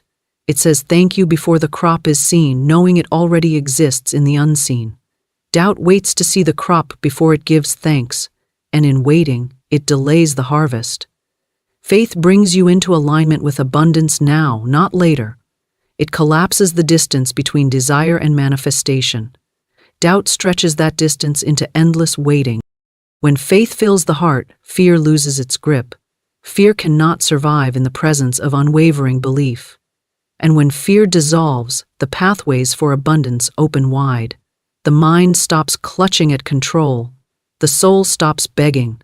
The energy of certainty radiates outward, drawing in everything that matches it. This is why faith has been called the substance of things hoped for. It is not hope alone. It is the substance, the invisible matter from which abundance is shaped. Abundance is always present, always flowing, but it responds only to the hands that reach for it in faith. Doubt keeps those hands clenched and hidden. Faith extends them openly. Faith says, I am ready. Doubt says, I'm not sure. And the universe answers accordingly. Faith commands movement. Doubt commands nothing. Faith is the builder. Doubt is the destroyer. To live in faith is to walk through the world as though your supply is assured. It is to stop asking if and start declaring when. It is to trust that the law of abundance is as sure as the sunrise, not dependent on chance or luck, but on alignment. Doubt is restless, questioning, and unstable. Faith is calm, steady, and magnetic. The two cannot coexist in equal measure.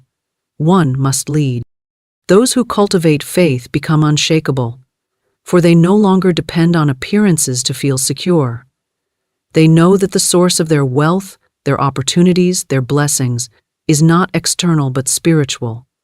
They hold their faith as a lantern, lighting their path. Doubt fades in the glow of that light. Faith pulls abundance closer with every step taken in trust. Doubt keeps it at arm's length with every step taken in hesitation. Faith is the soil in which abundance grows. Doubt is the frost that kills the seed before it sprouts. When faith fills your inner world, the outer world responds with reflection. It cannot do otherwise, for the universe mirrors belief without error. What is held in faith must take form, just as surely as a seed held in fertile ground must become a tree. Faith whispers yes. Doubt whispers no. Abundance listens only to yes. Money is a servant, not a master, for it was never meant to rule the human spirit but to obey it. Money is a tool, a vessel, a carrier of intention, moving wherever the hand of belief directs it. When people forget this truth, they bow before it, letting it govern their emotions, their choices, and their destiny. But those who understand its true nature speak to it with quiet authority, commanding it as they would any loyal servant. A servant does not lead, a servant follows. Money follows the vibration, the consciousness, and the direction of the one who holds the claim over it. The world has been taught to treat money like a distant master who must be appeased, chased, or feared. People give it power it never had. They allow it to dictate their happiness, their security, their worth. They wake up and sleep thinking of it as a judge, weighing their value by how much or how little they hold. This is the great reversal of truth. Money has no mind of its own. It does not command, it reflects. It goes where it is called and stays where it is welcomed. To make it a master is to give away your own power. To treat it as a servant is to reclaim your rightful place as the one who directs the flow. Those who thrive have learned this quiet mastery. They do not fear money. They do not worship it. They use it. They understand it moves toward clear direction and confident energy. When money senses fear, it scatters like mist. When it meets certainty, it gathers. The fearful speak to money as though it holds authority over them.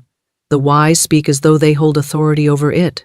This is why the same dollar in one hand can build a fortune and in another hand can slip away like sand. The difference is not the dollar. The difference is the position of power. Money reflects consciousness. If you see it as a ruler, it will rule you. If you see it as a servant, it will serve you. People who live in lack often place money on a throne, believing that their joy, peace, and power depend on its arrival.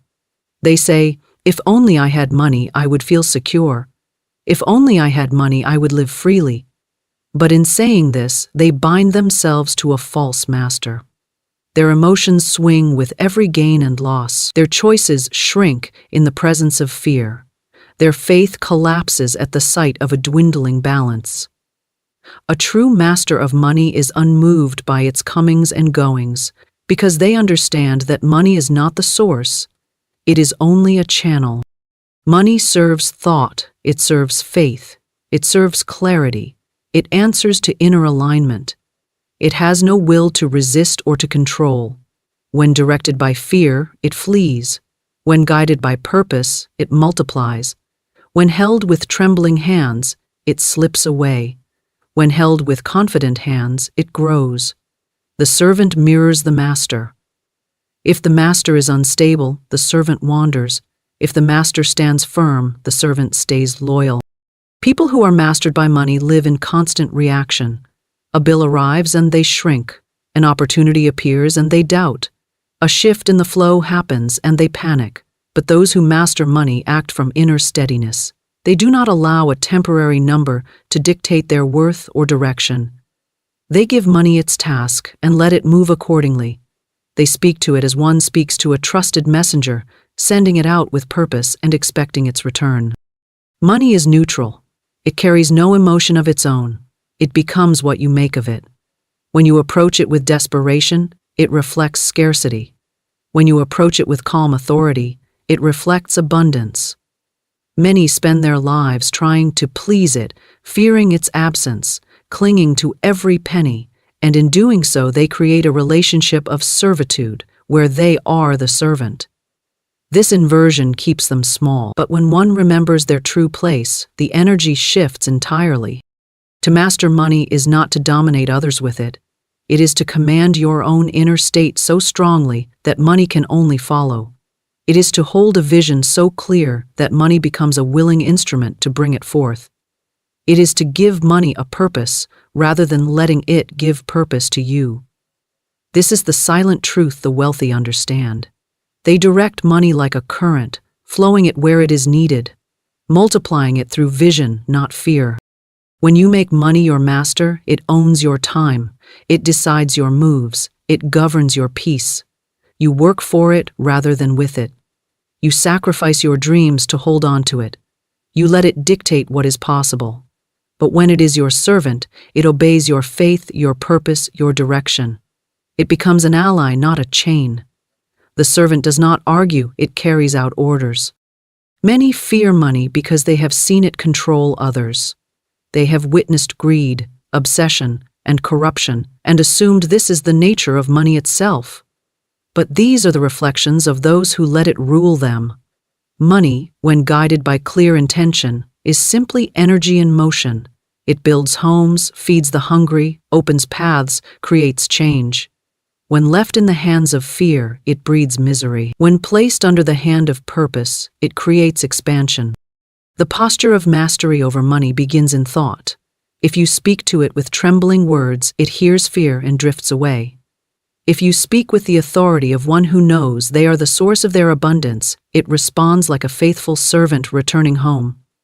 It does not require your worry, it requires your command. It requires you to stop bowing and start leading. Money cannot lead because it cannot see, it follows vision. When vision is strong, money flows to it like a river follows its course. When vision is weak, Money wanders aimlessly, never creating anything lasting. This is why so many who chase money never find stability. They are trying to follow their servant instead of guiding it. The servant cannot lead the way. To treat money as a servant is to detach your identity from it. You are not your balance. You are not your possessions. You are the master of the flow, the one who decides its movement. You can have little today and much tomorrow without losing your sense of power. You can release money without fear because you know it returns multiplied. You can direct it boldly because it exists to serve, not to control. Fear turns people into servants of money.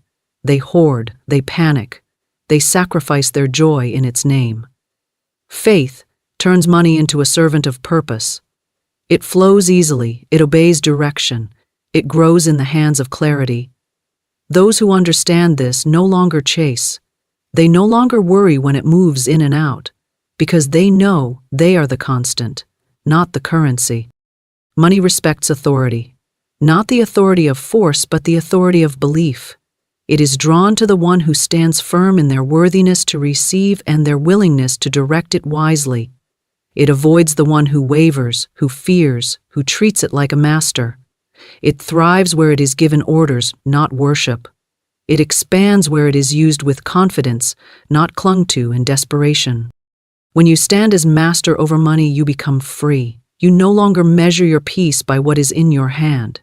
You no longer let external figures decide how you feel. You use money, but it does not use you. You guide it, but it does not guide your soul. It becomes a channel, a bridge, a servant carrying your intention out into the world and returning with increase. Money obeys the vibration you hold. If you fear it, you serve it. If you trust yourself, it serves you. If you chase it, it runs. If you claim it, it bows. The posture you take decides the relationship. People who struggle financially often unconsciously place money on a throne it does not deserve. They give away their authority in small daily ways, fearing bills, shrinking at prices, doubting their ability to create more. The moment they shift that inner stance, money responds like a servant finally recognizing its master's voice. Money will follow faith more quickly than it follows effort. Effort without mastery becomes servitude. Faith with mastery creates flow. This is why some work endlessly and remain bound, while others work with clarity and prosper with ease. The difference is not in the labor, but in the relationship. The servant responds to strength, not struggle.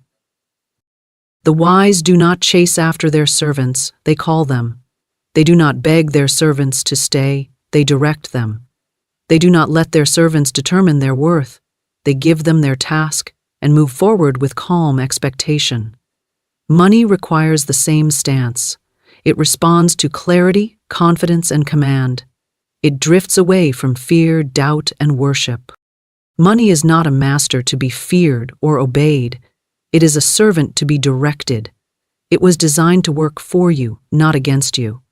It was meant to follow your vision, not shape it.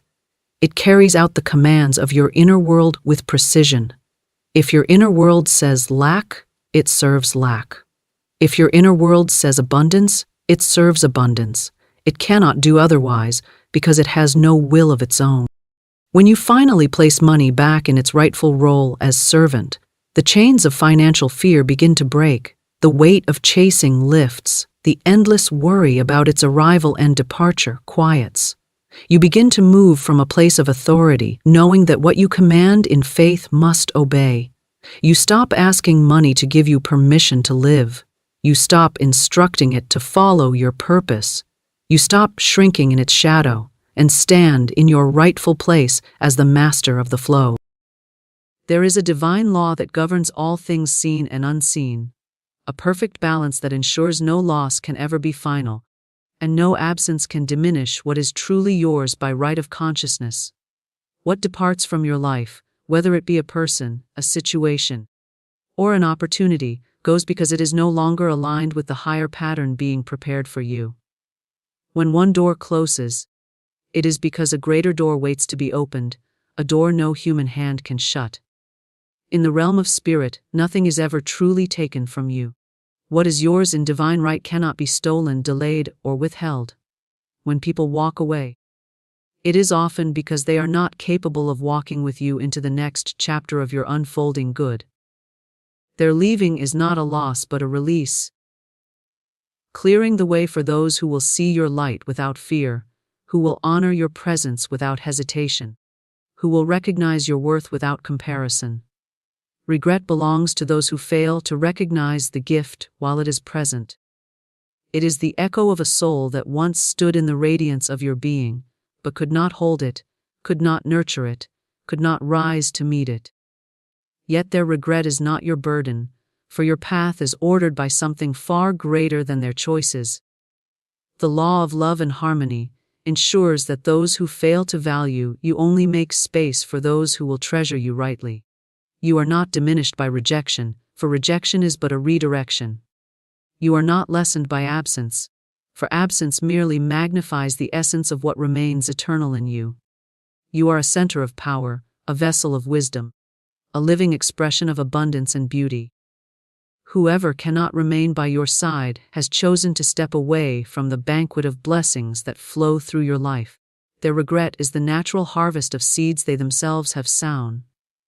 Stand therefore in quiet confidence, knowing that the universe never subtracts without multiplying, never takes without restoring in greater measure.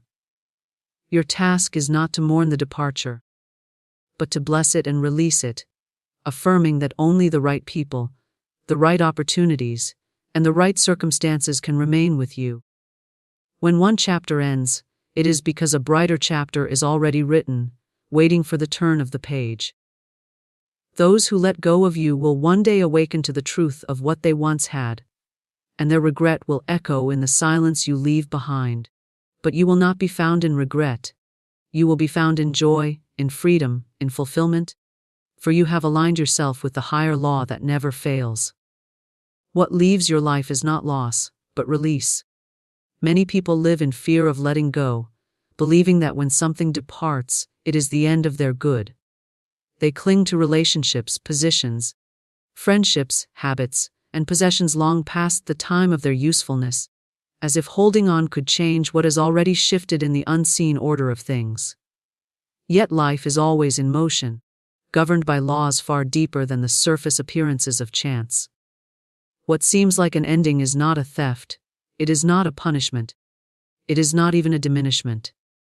It is the universe making space, cleansing the path, clearing what no longer serves the higher pattern of your destiny. When something leaves, it is not a loss, it is a release. The gentle hand of spirit moving what is misaligned away from you, so that what is aligned may come nearer. Loss is a word born of the human mind. For the mind measures what has been taken, but cannot see what is already on the way. Release is the word of the spirit. For spirit knows that everything is energy, and energy cannot be destroyed, only transformed. A relationship that ends is energy transformed. An opportunity that closes is energy transformed. A friendship that dissolves is energy transformed. Nothing is gone. It is simply moved, shifted, rearranged into a new form that will better serve your growth, your unfolding, your joy. The one who trusts this law does not grieve as others grieve, for they know that no good can ever be withheld and no blessing can ever be denied. So many remain bound because they confuse possession with purpose. They believe that keeping a person, a job, or an object is what guarantees their security, but true security is never found in clinging. True security is found in alignment with divine order. To hold too tightly is to block the current. Imagine a river. If you cling to a rock in the middle of the stream, you may feel anchored, but you stop yourself from moving forward with the flow.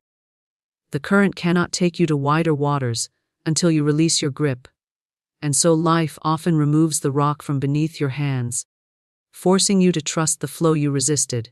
What felt like being abandoned was, in truth, being carried. Release is often misunderstood because it comes clothed in the garment of pain. The human heart aches when it feels separation. But the ache is not because you have been deprived. The ache comes because you have mistaken the temporary vessel for the eternal source. The person who left was never the source of your love. The job that ended was never the source of your abundance. The circumstance that shifted was never the source of your peace.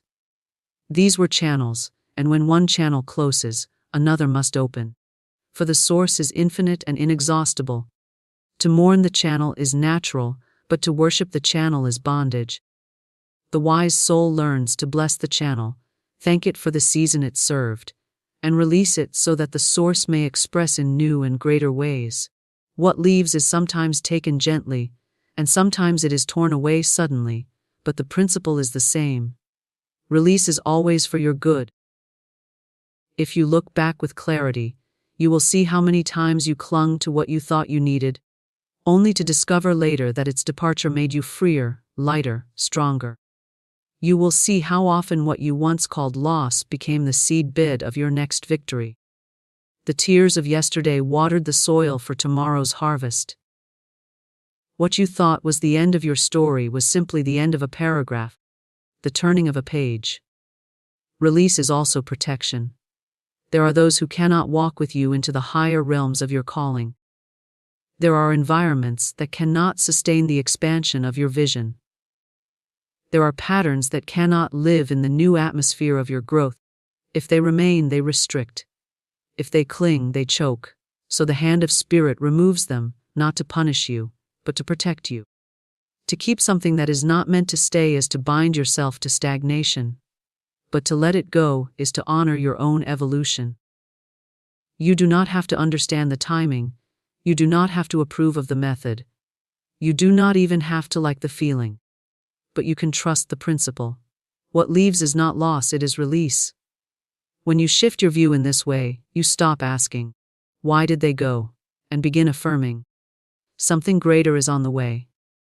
You stop seeing yourself as abandoned and start seeing yourself as realigned.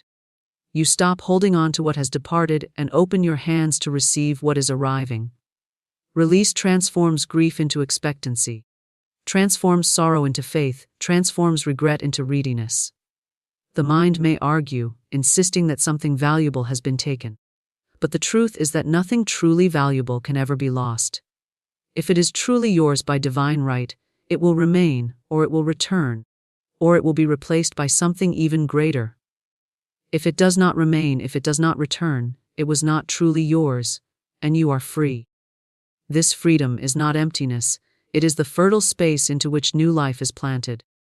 Just as a field must be cleared of last season's stalks before new seed can be sown, your life must be cleared of what is finished before new blessings can root.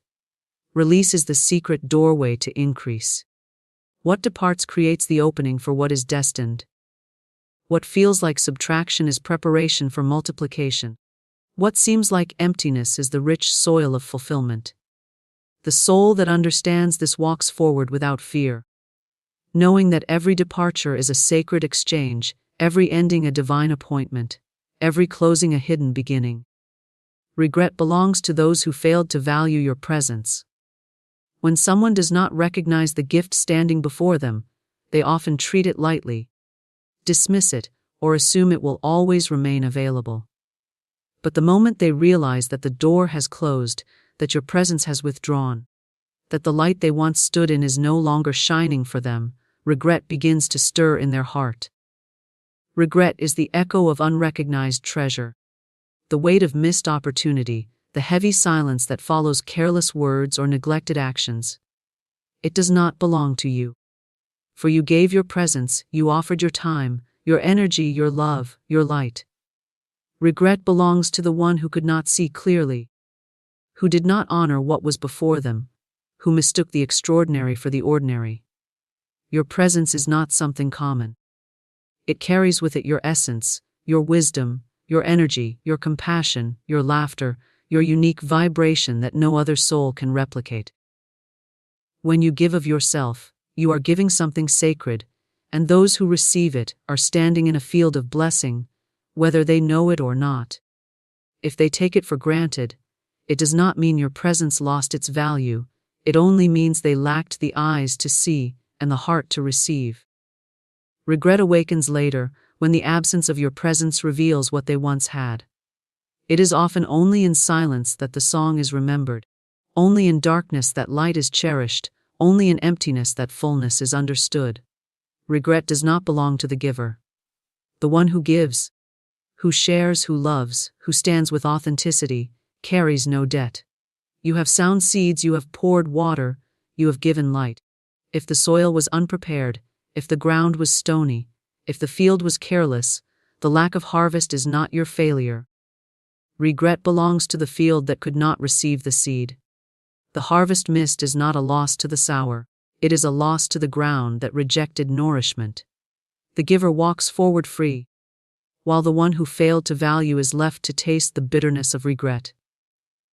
Regret belongs to those who assume that love will always wait, that kindness will always return, that presence will always remain. Yet life is not a stagnant pool, it is a flowing river, always moving, always shifting. Presence is a river, and when it flows away, it does not turn back because someone suddenly discovered its worth. The one who failed to value, while it was flowing, will only have memories of its coolness. Regret becomes their companion, for they had a treasure and treated it as dust, they had gold and mistook it for stone. When someone regrets losing you, it is not because you diminished. It is because they miscalculated. They believed they could withdraw, dismiss, or neglect without consequence. They thought your light was like the sun, guaranteed to rise again for them. They did not understand that your light is not commanded by their will, but guided by divine order. When your presence is withdrawn, it is because the chapter is finished, the lesson is complete, and your energy has been called elsewhere. Regret is their recognition of what was lost, not because you vanished, but because they failed to see the truth while it was near. It is important to understand that regret is a teacher, but it does not teach you, it teaches the one who failed to value. Regret awakens them to the reality of what they mishandled. Regret forces them to remember, to reconsider, to replay every moment in their minds, to see clearly what they were blind to before. This is not your burden to carry. You do not live in their memory, you do not dwell in their regret. You live in the present flow of spirit, always moving toward greater expressions of love, abundance, and joy. Regret is their shadow, following them as a reminder of what they once held and failed to honor. Do not confuse their regret with your responsibility. It is not your role to ease their burden, to soften their lessons, or to reopen doors that divine law has already closed. Regret serves a purpose in their journey, to show them that dishonor carries a cost, that blindness carries a consequence, that neglect bears fruit of emptiness. Your presence was a blessing, your departure is a teaching, and their regret is the tuition of their awakening. They may not admit it aloud, they may not show it openly, but in the stillness of their own hearts, regret whispers constantly. It reminds them of the warmth they lost, the laughter that no longer fills their space, the wisdom that no longer speaks into their life. Regret is often silent, but it is not powerless. It reshapes people, it humbles them, it softens their pride. Some may try to numb it, to bury it, to cover it with noise or distraction, but regret lingers. It waits.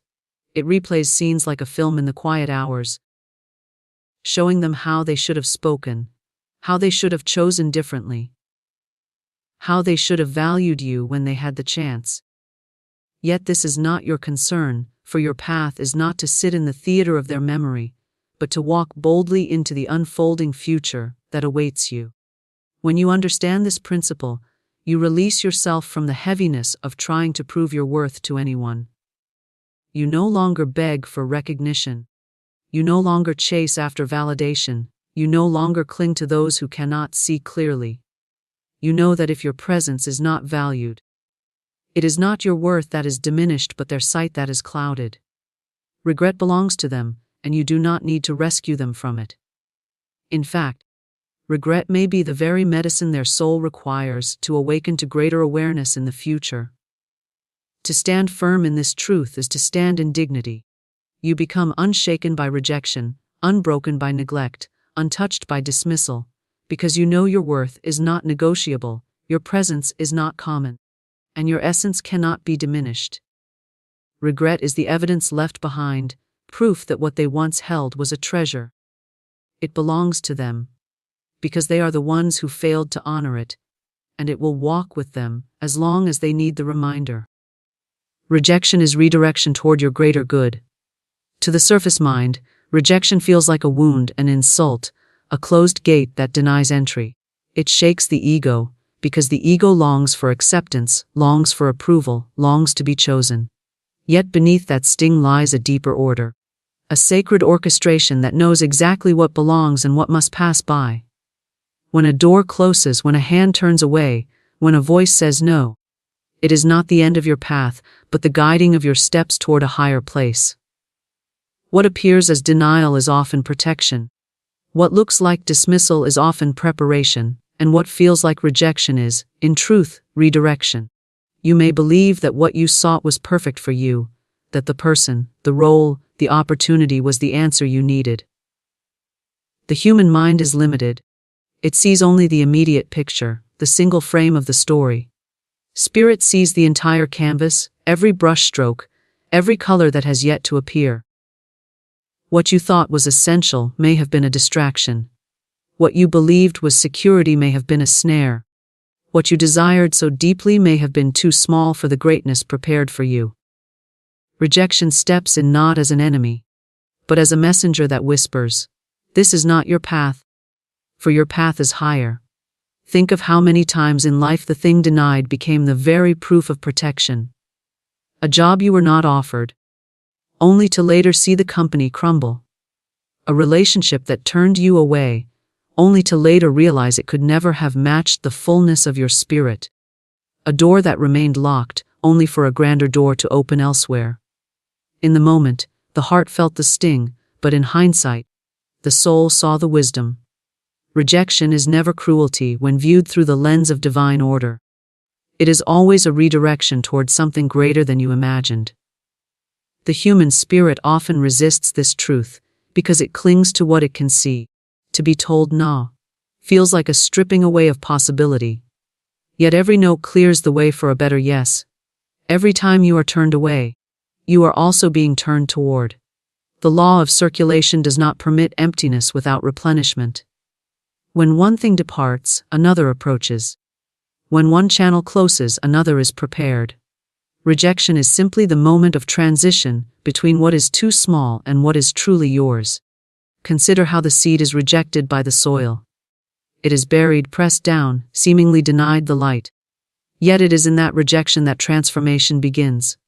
The seed must be hidden, must be unseen, must be denied the surface in order to break open and grow into what it was destined to become. If the soil had accepted it as it was, the seed would remain only a seed. But rejection demanded change, demanded expansion, demanded the birth of something greater. So it is with the soul. The rejections you experience are not the end of your story. They are the pressure points that break open your potential, forcing growth you would not have chosen in comfort. To understand rejection as redirection is to shift from bitterness to trust. Instead of asking, "Why did this happen to me?" you affirm, "This happened for me." Instead of mourning what you did not receive, you begin anticipating what must be on its way. Faith begins where sight ends, and rejection is the sacred space where sight is dim, but trust must shine. You may not yet see the good toward which you are being directed, but you can know with certainty that it exists. For the universe does not subtract without multiplying, does not close without opening, does not deny without preparing. Rejection is also refinement. It polishes your clarity, strengthens your resilience, and sharpens your discernment. When someone or something turns you away, you learn to no longer measure your worth by outside acceptance. You discover that your value is inherent, not dependent on who applauds or who withholds approval. Each rejection becomes a mirror, showing you not what you lack, but what you must release. The sting fades, but the lesson remains. You are being guided to something better, something greater. Something that could not arrive had you remained fixated on what you thought you needed. Rejection is also revelation. It reveals the true hearts of others, shows you where you were not honored, where you were not recognized, where you were not valued. Had you been accepted into places where your light was dimmed, you would have settled for less than you deserved. Rejection unmasks illusions. It shows you that not everyone has the capacity to walk with you. Not every space can hold your essence. Not every opportunity aligns with your higher path. By closing the door, life spares you from misplacement. For being misplaced is more painful than being momentarily turned away. Rejection strengthens the soul in ways acceptance never could. Acceptance comforts, but rejection transforms. Acceptance allows you to remain, but rejection compels you to grow. Acceptance tells you that you fit where you are, but rejection tells you that you were made for more. In this way, rejection becomes a sacred gift, though it arrives in the wrapping of pain. The wise heart learns to bless even the rejections, knowing they are not obstacles but signposts. They point the way forward, even when the way is hidden. Imagine a traveler seeking the right path. Along the journey, some roads are blocked, some gates are shut, some trails are impassable. The traveler may sigh, may feel weary, but each closed path saves them from wasting time on roads that do not lead to their destination. So too with the soul. Rejection is the closing of roads that lead nowhere, ensuring that you remain aligned with the road that leads to your purpose. The traveler does not curse the closed gate, they thank it for keeping them from straying. Rejection is not a verdict of your worth. It is a redirection of your steps. What turns you away today is only guiding you to what is truly aligned with your tomorrow. Every no you encounter is shaping the path toward the right. Yes. Every door that closes behind you is positioning you for the door that will open ahead. Rejection strips away what is not meant for you, not to leave you empty, but to leave you ready. The universe never subtracts without multiplying.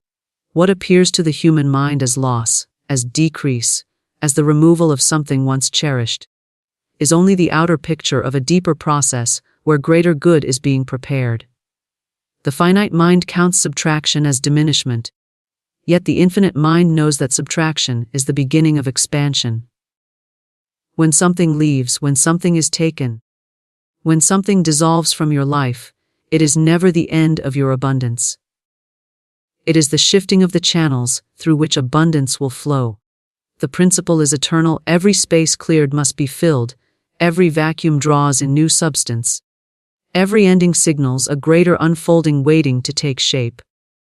So many struggle because they believe what departs was the source of their supply, the cause of their happiness, the root of their security. They hold tightly to people, jobs, possessions, and circumstances, fearing that if these are gone, they will be left empty. But the universe does not work through one channel alone. It has infinite resources, infinite streams, infinite ways of bringing fulfillment. When one channel closes, it is because another, larger one is being prepared. The subtraction is only appearance, the multiplication is reality. Think of a tree in autumn. The leaves fall, the branches seem stripped, the ground becomes covered with what once adorned the tree. To the eye, it looks like subtraction, a loss of color, a loss of beauty, a loss of fullness. Yet beneath the surface, roots are deepening, energy is being stored, and the promise of spring is already forming. When spring arrives, the tree does not simply replace what was lost. It multiplies into fuller branches, richer leaves, more abundant blossoms. What looked like decrease was only preparation for greater increase. So it is with the seasons of your life. When something is taken from you, it is not because you are being deprived. It is because you are being multiplied. If a friendship ends, it is to make room for companions of higher frequency. If a job closes, it is to guide you into work of deeper purpose.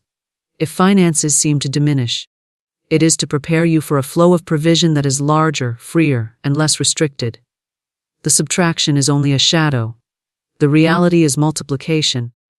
Though it may take time for the outer world to reveal what the inner law has already set in motion. Every act of subtraction creates space. Space is never left empty. The law of circulation ensures that where there is space, something will move in to fill it. When you release old clothing from your closet, new garments soon arrive. When you give away books, new wisdom finds its way to you. When you let go of outworn beliefs, new understanding floods your mind. The universe abhors a vacuum, and what seems like emptiness is always the invitation for increase. To fear subtraction is to misunderstand its purpose. It is not the end of your good, it is the beginning of a larger outpouring. The human mind tends to cling because it wants to control supply. It says, I must hold on to this job, this person, this money, because if I lose it, I will have nothing. Yet clinging blocks the flow. When the hand is clenched tightly around what it has, it cannot open to receive what is greater. Subtraction preys open the hand. It loosens the grip on what is too small so that something larger may be placed there. The wise soul learns to open willingly, to release with trust, to bless what leaves, knowing that multiplication follows as surely as spring follows winter. It is in times of subtraction that faith is tested. When you cannot yet see the multiplication, will you still trust the law? When the field looks barren, can you still believe in the harvest? Faith affirms that unseen good is already forming, that greater abundance is on its way, that the multiplication is inevitable because the universe cannot fail in its principles. Just as you do not doubt the seed planted in the soil, you need not doubt that subtraction is only the planting ground for multiplication. There are countless testimonies in life of this truth. The person who lost a job and thought it was the end of their security, only to later step into work that paid more, fulfilled more, and brought more freedom. The individual whose relationship ended in heartbreak, only to discover new love that was richer, truer, and more aligned. The family who faced financial struggle, only to later step into a flow of provision they never imagined possible. In each story, subtraction was the doorway to multiplication. Without the first, the second could not have appeared. Subtraction also clears illusions. Sometimes you hold on to something because you think it is your only good. You build your trust in that single channel, forgetting that the source is infinite. Then subtraction comes, and the channel is gone. The mind panics, but the soul soon learns that good was never limited to that channel. New avenues open, new connections are made, new doors swing wide. The lesson becomes clear: the source is never gone, only the channel changed. Multiplication comes not from clinging to one source, but from opening to the infinite supply that can manifest in countless ways. Multiplication is not always in the same form as what was subtracted. If a friendship ends, the multiplication may not look like one friend being replaced with another. It may appear as an expansion of your own independence, the discovery of your own strength, the opening of opportunities that require solitude before companionship. If finances diminish, the multiplication may not immediately be more money. It may first appear as greater creativity, new ideas, fresh opportunities that later blossom into wealth. The multiplication always comes, but it often comes in unexpected form. The law works perfectly, though the manifestation may surprise you. The universe never subtracts without multiplying, because its nature is abundance. It cannot contradict itself. Abundance is the rhythm of life, woven into the cycles of nature, the patterns of the seasons, the growth of every living thing. A single seed multiplies into a field. A single drop of rain joins others to become a river. A single act of kindness multiplies into ripples that reach further than you can measure. Subtraction is never the end of the story, but simply the hidden beginning of multiplication. Only the right people and circumstances can remain with you. Life has a perfect order that cannot be broken, a rhythm that moves beyond appearances, guiding everything into its proper place. When someone leaves your life, when a situation dissolves, when an opportunity passes by, it is not failure, not punishment, not rejection of your worth. It is the natural law at work, clearing what is misaligned so that what belongs can stay. What is not truly yours cannot cling to you, and what is yours by divine right cannot be taken. The unfolding of your path ensures that only those who match your vibration, only those who honor your presence, only those who walk in alignment with your higher good will remain. This law protects you more than you know. Without it, your life would be cluttered with false attachments, stale connections, and burdens that weigh down your spirit. Every departure, every shifting circumstance, Every unexpected ending is the invisible hand of guidance shaping your journey.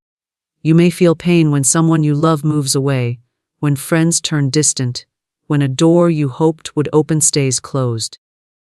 Yet if you could see the whole picture, you would understand their leaving makes space for something better. Their absence makes room for deeper presence. Their silence makes way for truer voices. What remains is always what must remain, and what departs was never meant to be permanent. People often believe they must fight to keep relationships, hold tightly to every opportunity, or force circumstances to remain unchanged. But this struggle arises from fear, not truth. What is truly yours does not require force, does not demand begging, does not need endless effort to preserve. It stands with you because it is aligned with you. The right person does not drift away, the right opportunity does not vanish, the right circumstance does not collapse. These remain because they are woven into your destiny. Those that cannot remain reveal themselves in time, no matter how much you cling. This is not loss but liberation. When you look back, you can see it clearly. The friend who turned against you was not meant to walk into the fullness of your future. The job that slipped away was not capable of holding the expansion of your purpose. The relationship that crumbled was not strong enough to carry the weight of your becoming. At the time, you mourned, but later you saw how it all aligned. How the emptiness was filled, how the gaps were closed with something greater. The right people, the right places, the right experiences always remained, and they carried you further than you imagined. This truth allows you to rest from striving. You no longer have to prove yourself, chase validation, or fight to be chosen. The ones meant for you will recognize you without persuasion. The circumstances aligned for you will unfold without endless struggle. When you release the fear of losing, you discover that you cannot truly lose what belongs to you. You may lose the appearance of something, but never the essence. If a person, place, or opportunity is part of your divine design, it will remain or return, and if it departs, it is proof it was never truly yours. Trusting this principle requires faith. In the moment of departure, the heart aches. You may feel abandoned, unseen, or forgotten. But if you hold steady, you will witness the pattern. The false falls away, the true remains. Life never takes without replacing. Spirit never empties without filling. What is not for you is removed, so that what is for you may have room to dwell. To resist this is to prolong your suffering. To cling to what has already been released. To accept it is to flow with the rhythm of life, confident that what is aligned will stay. The right people are those who see your worth without needing explanation. They do not compete with your light, they celebrate it. They do not use your kindness, they honor it. They do not abandon you in shadow, they walk with you toward the dawn. The wrong people cannot do this, not because you are lacking, but because they are not capable. The law of resonance ensures that like attracts like, and as you rise, those not ready to rise with you must fall away. It is not cruelty, it is balance. You cannot carry everyone, nor can everyone carry you. The path narrows, and only those meant to remain will remain. The right circumstances are those that open naturally, without forcing. They unfold in harmony, they bring peace even in challenge, they align with your intuition. The wrong circumstances drain, confuse, or block growth. When these dissolve, you may feel the sting of disappointment, but later you see the wisdom. The right circumstances cannot collapse under pressure because they are built on alignment, not illusion.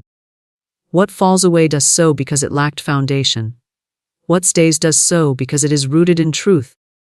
When you understand that only the right people and circumstances can remain with you, you release the need to cling. You stop chasing those who walk away. You stop forcing doors that refuse to open. You stop lamenting what has shifted. Instead, you bless those who depart. You honor the lessons they brought. You thank the closed doors for their protection. Then you turn toward the flow of life, open to receive the ones who are meant to walk beside you. The opportunities designed to elevate you, the circumstances prepared to expand you. The soul that trusts this principle becomes unshaken by change. Others may wonder at your peace when relationships end, when plans shift, when things do not go as expected. But you know the truth if it remains. It is right, if it departs, it was never meant to stay. You walk forward with confidence, free of fear, free of striving, knowing that what belongs to you by divine right can never be taken, and what is not meant for you cannot be kept. Life is not random. It is perfectly ordered, ensuring that only the right people and circumstances remain with you.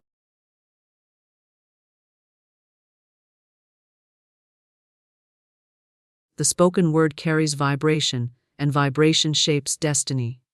What is declared with faith takes root in the unseen and blossoms in the seen. The power of the tongue is the power of creation. When a number is spoken with conviction, that number is magnetized, clothed with substance, and called into manifestation. There is nothing too great, no sum too high, for the infinite supply. The mind that clings to limitation shuts the door, while the voice that speaks abundance opens it wide. Say this 900 million. Do not reason it away, do not diminish it, do not doubt it. Numbers are symbols, and symbols are messengers of the divine order. 900 million is already complete in the invisible. The river of supply does not ask whether you are worthy, it flows where it is invited. By naming it, you invite it. By holding silence after, you seal it. When one says 900 million with full belief, the soul affirms that all channels are open. The unseen law moves to align circumstances, people, and opportunities. The outer world may appear unmoved at first, yet the seed is sown. A farmer does not dig up the ground after planting to check if the seed lives, he knows it lives. In the same way, you speak, you believe, and you rest in quiet. Many speak lack and wonder why lack grows. Many chase and grasp and wonder why the harvest never comes. The secret is in the command and the calm. The command, spoken once with power, sets the decree. The calm, your silence, keeps the decree intact. To repeat with worry or strain is to plant and uproot, plant and uproot. But to speak and be still is to water with faith. The law of prosperity is impartial. It is not swayed by pleading, nor moved by despair. It is moved by certainty. 900 million is as easy as 9. The infinite knows no scale, no difficulty, no degree. The mind of man invents small and large, but spirit knows only supply. What you dare to claim, you dare to live. Speak the number and it is yours in the unseen. Guard your tongue after, for idle contradiction delays the arrival. Do not ignore the call of 900 million.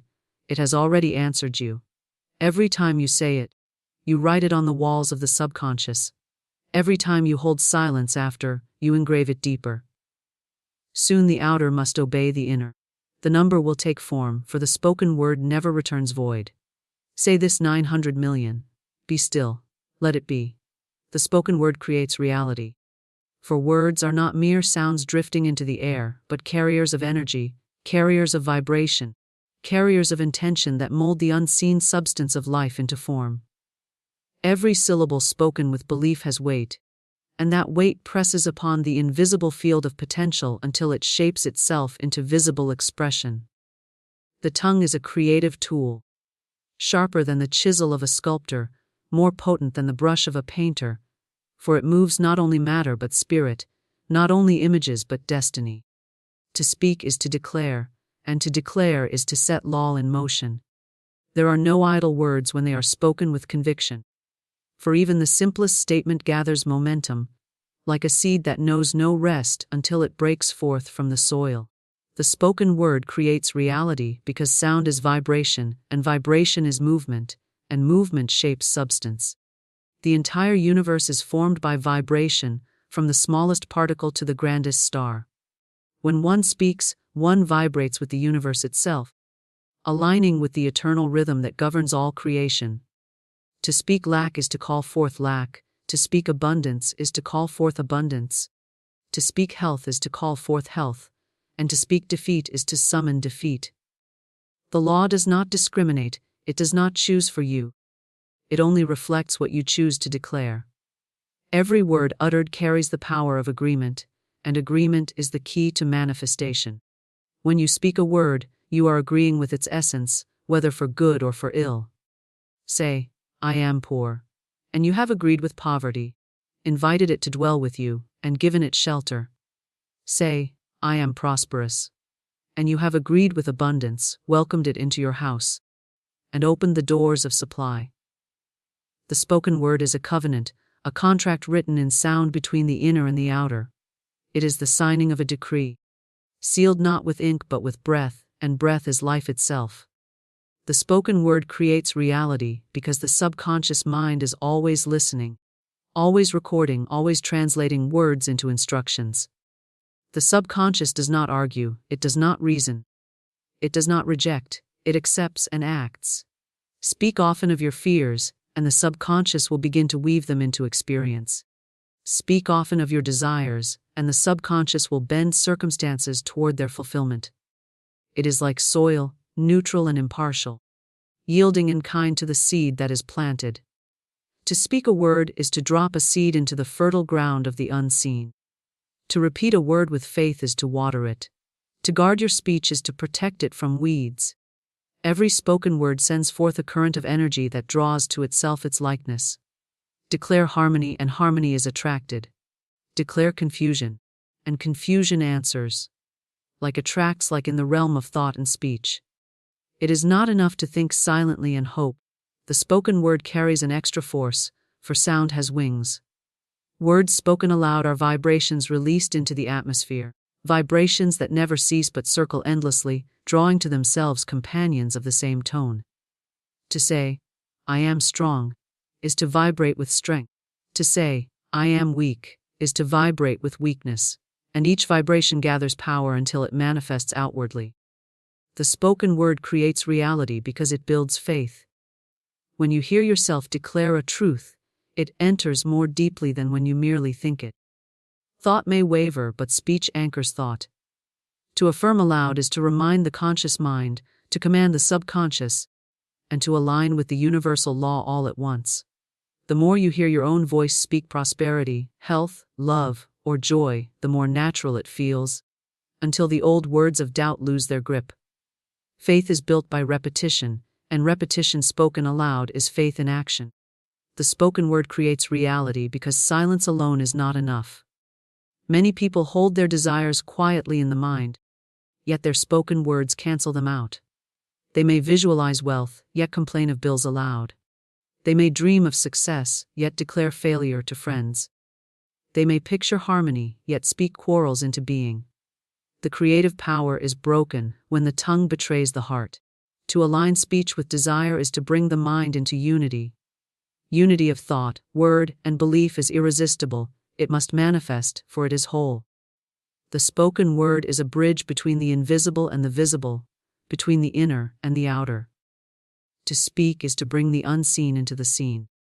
Just as the architect must voice his vision before it can be drawn, and the composer must hum the melody before it can be written, so must the soul speak its truth before it can be embodied.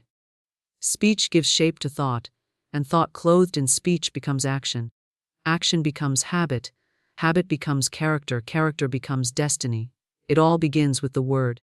The spoken word creates reality because it carries authority. Every person holds within them a measure of creative authority, granted by the universal law, and that authority is exercised by what is spoken. Words of command carry the greatest power. Say, this is mine by divine right, and you have called upon your authority. Say, I cannot, and you have surrendered your authority. The tongue is either a servant or a master, either building the house of your desire or tearing it down. To know this is to become watchful, careful, and deliberate in every utterance. The spoken word creates reality not only for the self but for others. Words spoken to another enter their subconscious, planting seeds in their soil. To speak encouragement is to lift them. To speak discouragement is to wound them. The words spoken over children shape their lives. The words spoken over friends shape their confidence. The words spoken over enemies shape the field of conflict. Speech is not a solitary act, it is a communal force, weaving the fabric of collective reality. One word of blessing may change a life, one word of curse may break it. The spoken word creates reality because it aligns with divine law. The law has decreed that, as a man thinketh, so is he, and the spoken word is thought made audible. To speak is to double the power of thought, to give it form and substance. The universe was spoken into being, and creation still follows that pattern. Every utterance echoes that primal command, let there be, and so there is. To speak lack is to say, let there be lack. To speak abundance is to say, let there be abundance. The universe always answers, for it cannot deny its own law. Numbers are symbols of divine order, carrying within them the rhythm, harmony, and structure of the universe. They are not cold figures written on a page, but living signs that mirror the hidden laws of creation. Each number vibrates with meaning. Each sequence reflects a pattern. Each sum reveals an order that the human mind may not see at first glance, but that the soul recognizes as eternal truth.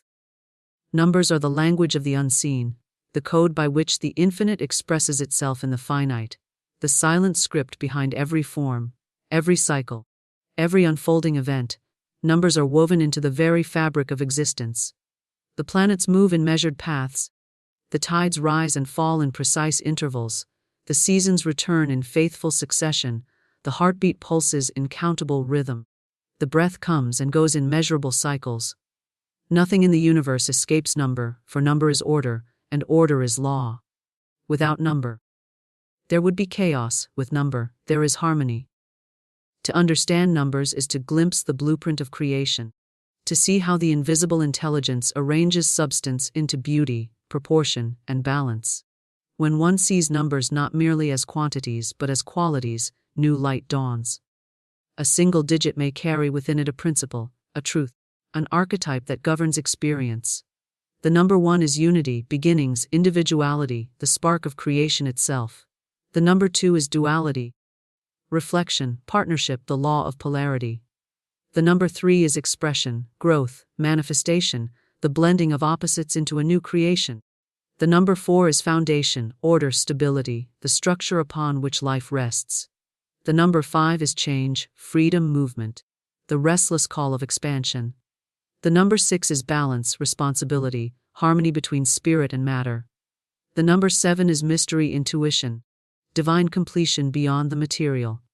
The number 8 is power, infinity turned upright, the flow of giving and receiving.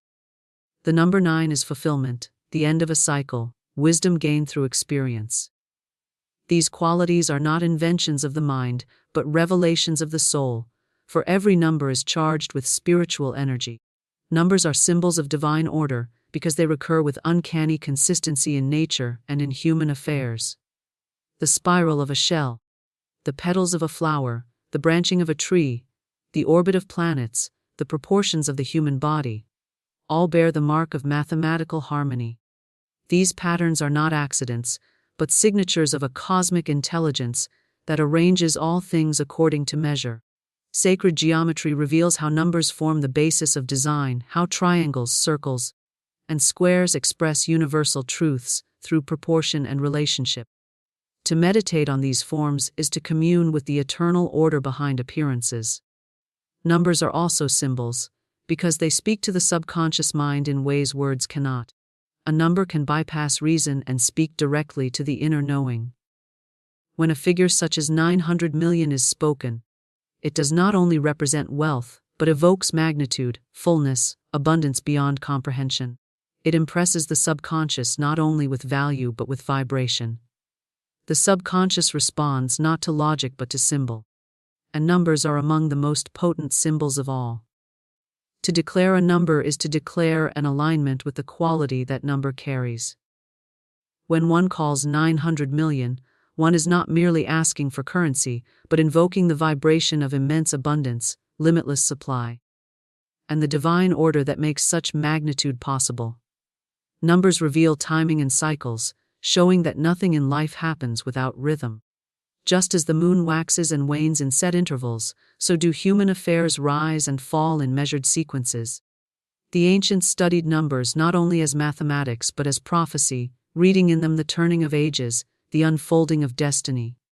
The cycles of 7, the patterns of 12, the mastery of 3. All these reveal that life unfolds in predictable steps, each stage building upon the last. Numbers are the markers of these steps, the signs that guide the journey. Numbers are symbols of divine order because they unite the material with the spiritual. On one side, they are practical, governing trade, measure, architecture, music, and all arts of human hands.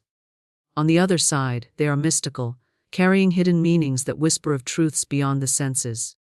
To the unseeing, numbers are only tools; to the awakened, they are doorways. One may count coins, or one may perceive the flow of infinite supply through the same digits. One may measure distance, or one may see the harmony of cosmic design in the same equation. The same number can feed the mind or feed the soul, depending on how it is viewed. Numbers are eternal, unchanging, incorruptible. Empires rise and fall, languages evolve and vanish, but the essence of number remains the same. 2 and 2 are 4 in every age, in every land, under every sky. This permanence is a reminder that behind the shifting illusions of the world lies a stable order, a truth that does not change with opinion or circumstance.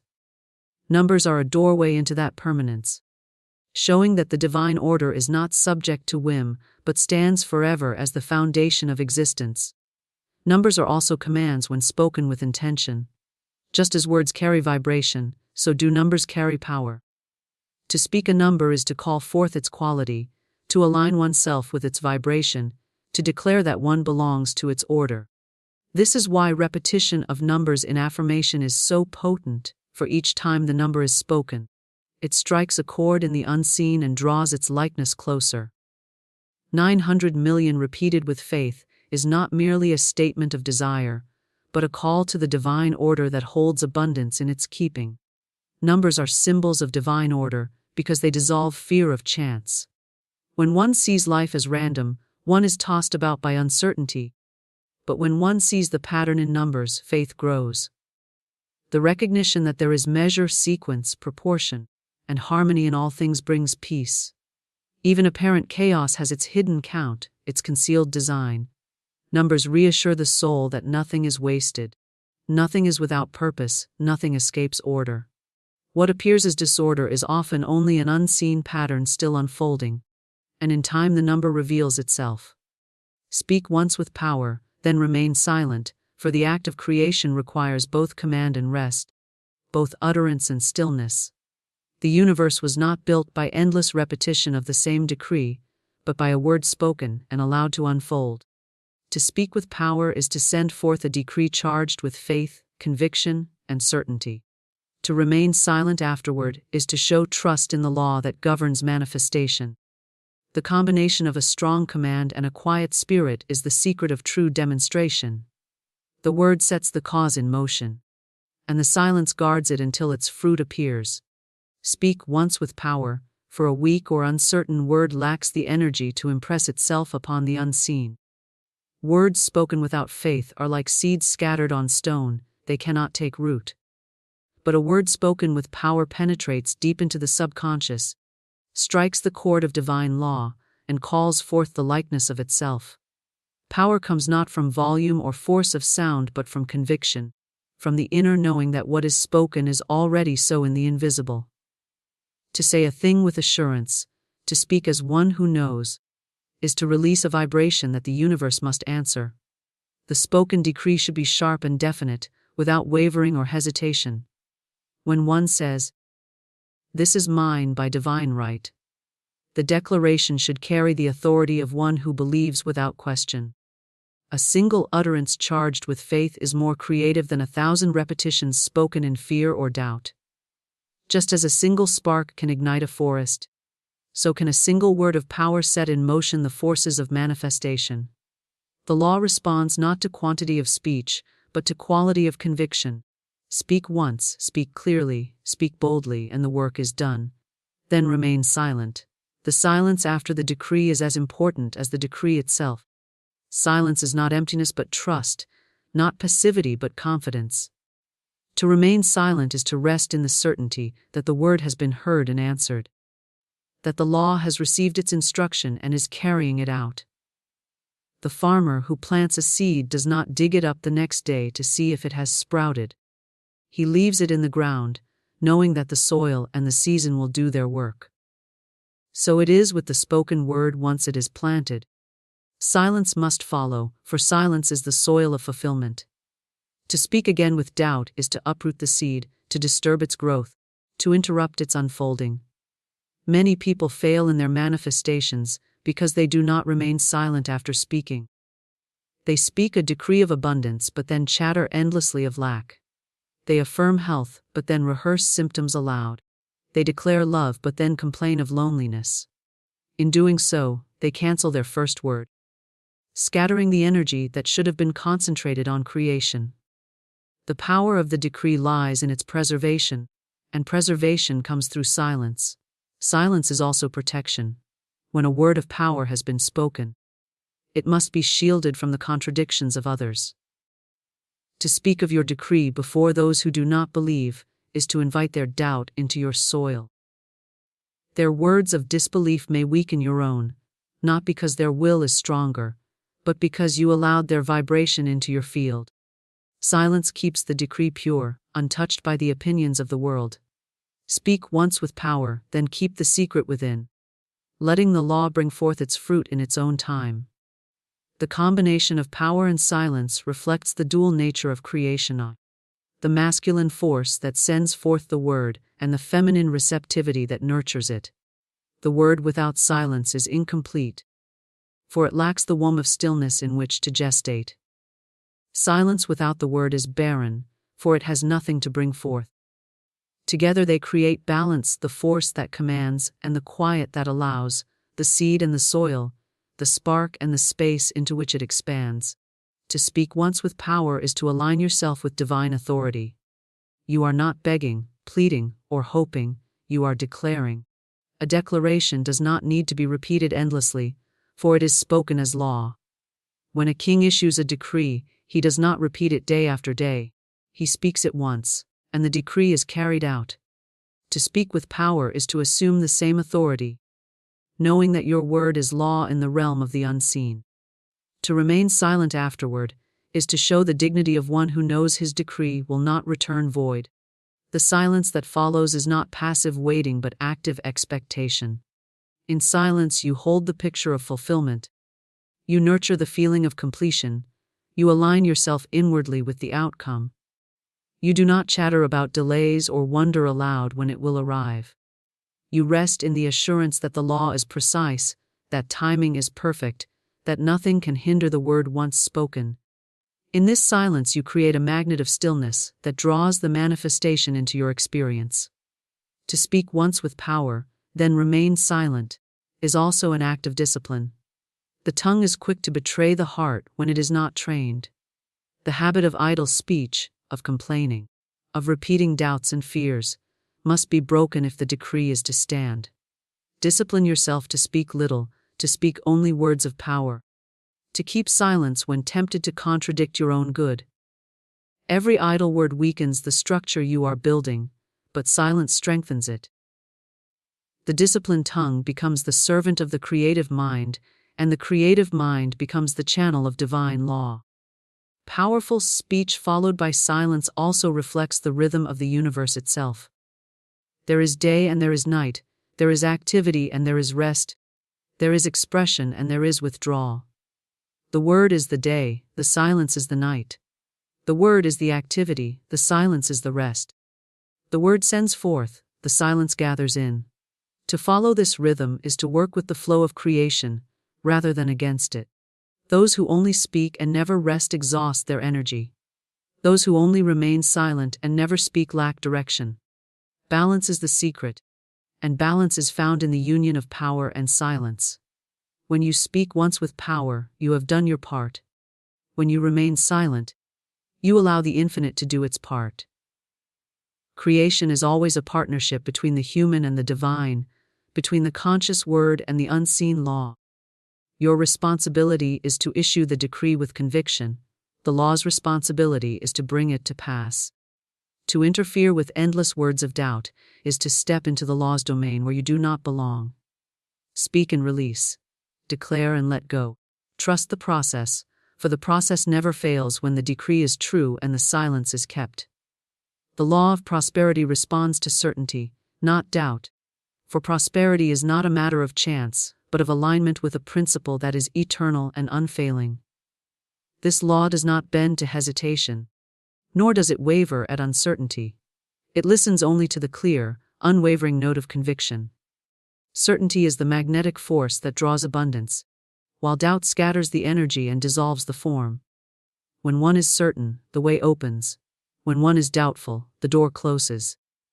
The law does not choose between the two, it simply mirrors the vibration given to it, and certainty is the vibration of fulfillment. Prosperity is always present, always flowing, always seeking channels through which to express itself. It is not created by man, nor is it dependent upon circumstance. It is part of the infinite supply that fills the universe, the inexhaustible storehouse of divine abundance. Yet this storehouse opens only to the key of certainty. A mind certain of supply draws supply. A heart certain of increase attracts increase. A voice certain of wealth calls wealth into form. Doubt, on the other hand, is a denial of the law, a shutting of the gate, a refusal of the gift. To doubt is to say, it is not mine. To be certain is to say, it is mine now. The law answers accordingly. Certainty is not mere hope, nor is it vague wishing. It is the deep inner knowing that the good desired already exists and is already yours by right. It is the calm assurance that what is spoken will manifest, that what is claimed will appear, that what is decreed will not return void. Certainty is steady, immovable, unshaken by appearances. Circumstances may contradict, people may deny, conditions may suggest otherwise, but certainty does not waver. It knows that appearances are shadows, while the law is substance. It holds fast until the unseen becomes the seen. Doubt, by contrast, is the great destroyer of manifestation. Doubt interrupts the current, weakens the decree, and scatters the vibration into confusion. One may speak words of prosperity, but if doubt follows, the words are emptied of their power. To affirm, I am prosperous, while secretly thinking, but what if I fail, is to cancel the decree. The law does not hear the surface words alone. It hears the tone of the heart. If certainty is lacking, the law has no clear command to fulfill. It reflects the mixture it receives, and so the result is mixed, incomplete, or absent altogether. The law of prosperity responds to certainty, because certainty is faith in action. Faith is not blind belief, but the assurance that the unseen is real and the invisible is substance. Faith speaks as though it already has, acts as though it already is, lives as though it already owns. Certainty carries the same quality. It does not plead with the law but commands with authority. It does not wait in fear but rests in assurance.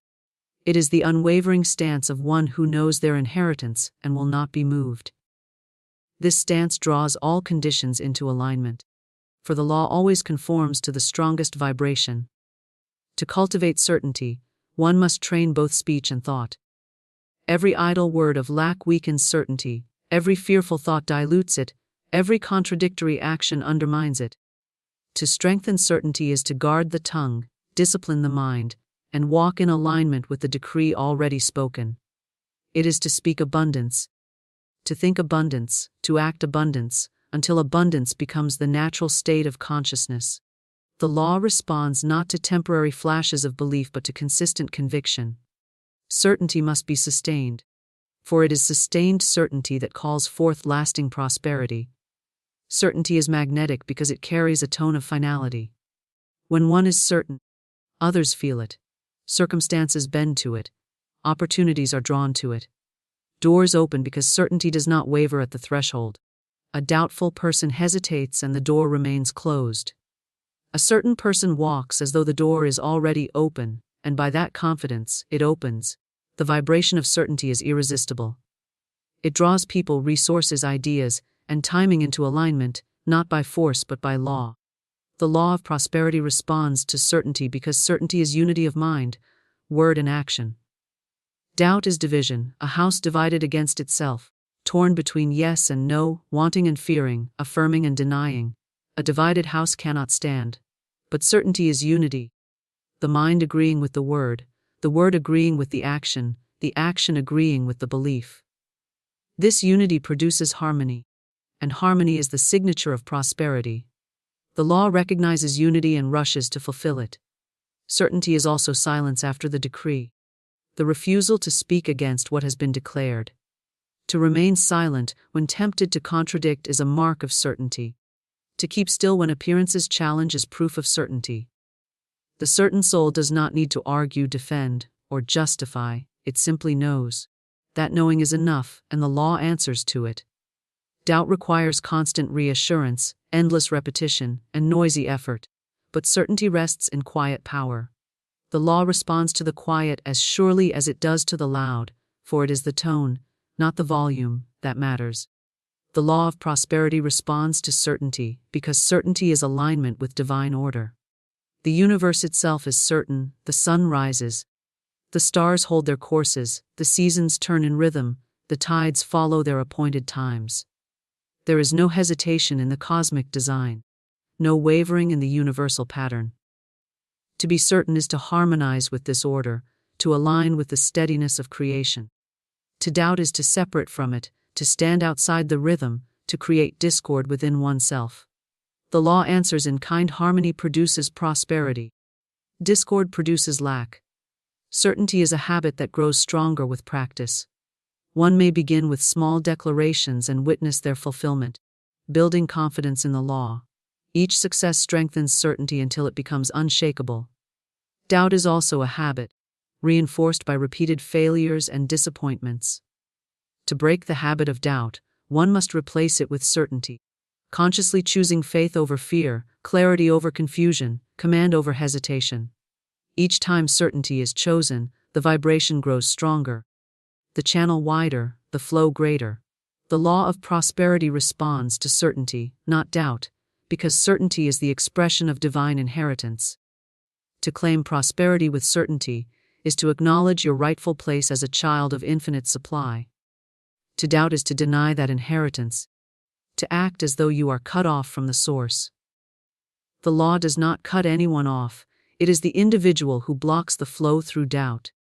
Certainty removes the block, opens the channel, and allows the river of supply to flow freely. Doubt dams the river, and the flow is stopped. The law answers both, for it has no choice but to reflect the vibration it receives. Guard the tongue to protect the decree. For once a word of power has been spoken, it must be preserved, shielded, and kept from corruption. The tongue is the gateway of creation, and just as it can bless, it can also undo. A single idle word can weaken the vibration that has been set in motion, just as a single careless step can disturb a delicate structure. The decree, once spoken with conviction, carries force. But that force can be dissipated if the tongue is not disciplined. To guard the tongue is to guard the seed, to ensure it is not dug up, trampled, or scattered before it can bring forth fruit. The decree is a sacred act. It is a command sent forth into the invisible law, and that law moves with exactness to fulfill it. But the law also records every utterance, not just the words of power but the idle chatter, the doubts spoken in jest, the fears voiced in weakness. Each word has vibration, and vibrations intermingle. If the decree is to be preserved, the tongue must be kept from contradicting it. To say, "I am prosperous," and then to complain of lack is to sow weeds among the wheat. To affirm abundance in silence, and then speak fear in conversation is to poison the soil. Guarding the tongue means refusing to allow any word that runs counter to the decree to pass your lips. Words carry weight. They are not empty sounds, but living forces that imprint upon the subconscious mind. The subconscious hears everything spoken and translates it into reality without judgment. It does not distinguish between seriousness and jest, between affirmation and complaint. When you speak lack even in passing, the subconscious records lack. When you speak fear, even lightly, the subconscious records fear. This is why the tongue must be guarded constantly, not occasionally, for every utterance has its mark. The decree must be protected by surrounding it with words that support and sustain, never with words that oppose or undo. Guarding the tongue is also guarding against the influence of others. The decree is vulnerable in its early stages, like a seedling just breaking through the soil. To speak it openly before those who doubt is to expose it to cold winds. Their words of disbelief may weaken your faith, and once you repeat their doubts aloud, the decree is compromised. To guard the tongue is to keep silence when tempted to defend, explain, or justify the decree to others.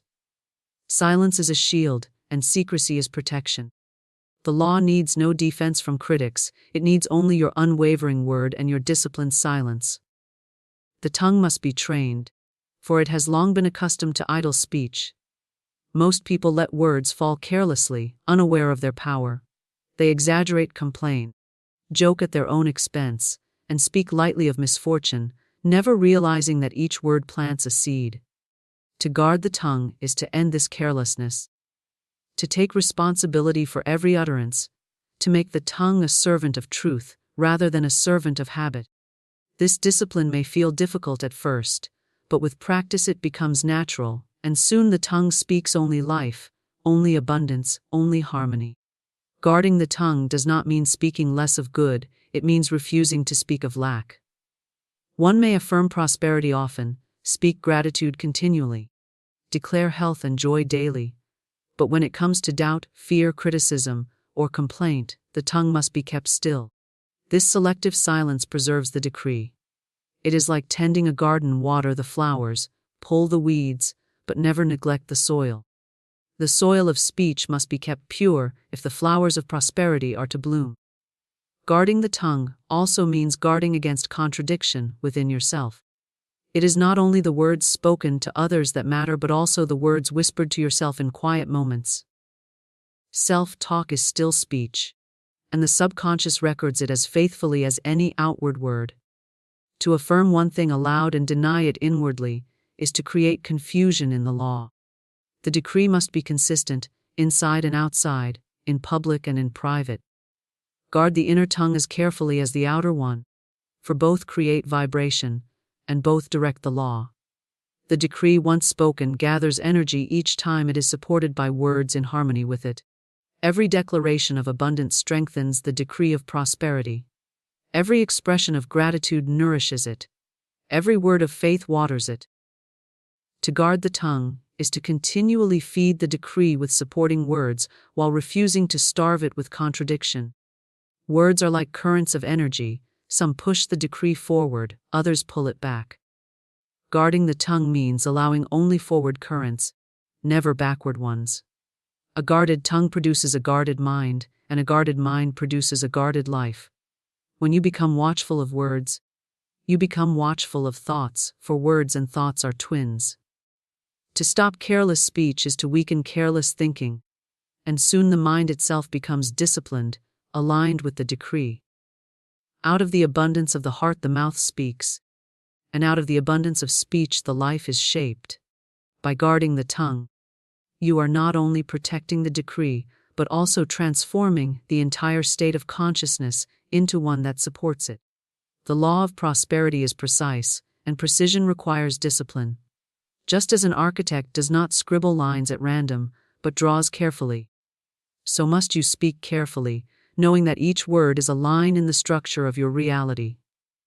Idle speech is like careless strokes on a blueprint. They distort the design. Guarding the tongue ensures that the blueprint remains clear, strong, and aligned with the desired outcome. The decree is the cornerstone, and every word thereafter is a supporting stone. To speak carelessly is to weaken the wall, but to guard the tongue is to build with strength. Guarding the tongue also prevents the misuse of imagination. Many people speak their fears into being, rehearsing disaster aloud until it becomes inevitable. They describe what they dread as though it were already real, painting vivid pictures with words that the subconscious faithfully carries out. To guard the tongue is to refuse to give voice to fear, to deny it the power of speech. Fear may knock at the door of the mind, but if it is not spoken, it cannot enter fully. The decree is protected when fear is kept unspoken, unacknowledged, and denied the energy of words. The practice of guarding the tongue creates an atmosphere of power around you. Others will feel the strength of your speech, the weight of your words, the clarity of your declarations. A guarded tongue speaks less but means more, for each word carries the vibration of intention. People who scatter words carelessly are seldom believed, but those who guard their tongue are listened to with respect. The same principle applies to the law of prosperity. It responds not to many words but to meaningful ones, not to chatter but to command. Guarding the tongue ensures that each word you speak carries the full force of your decree.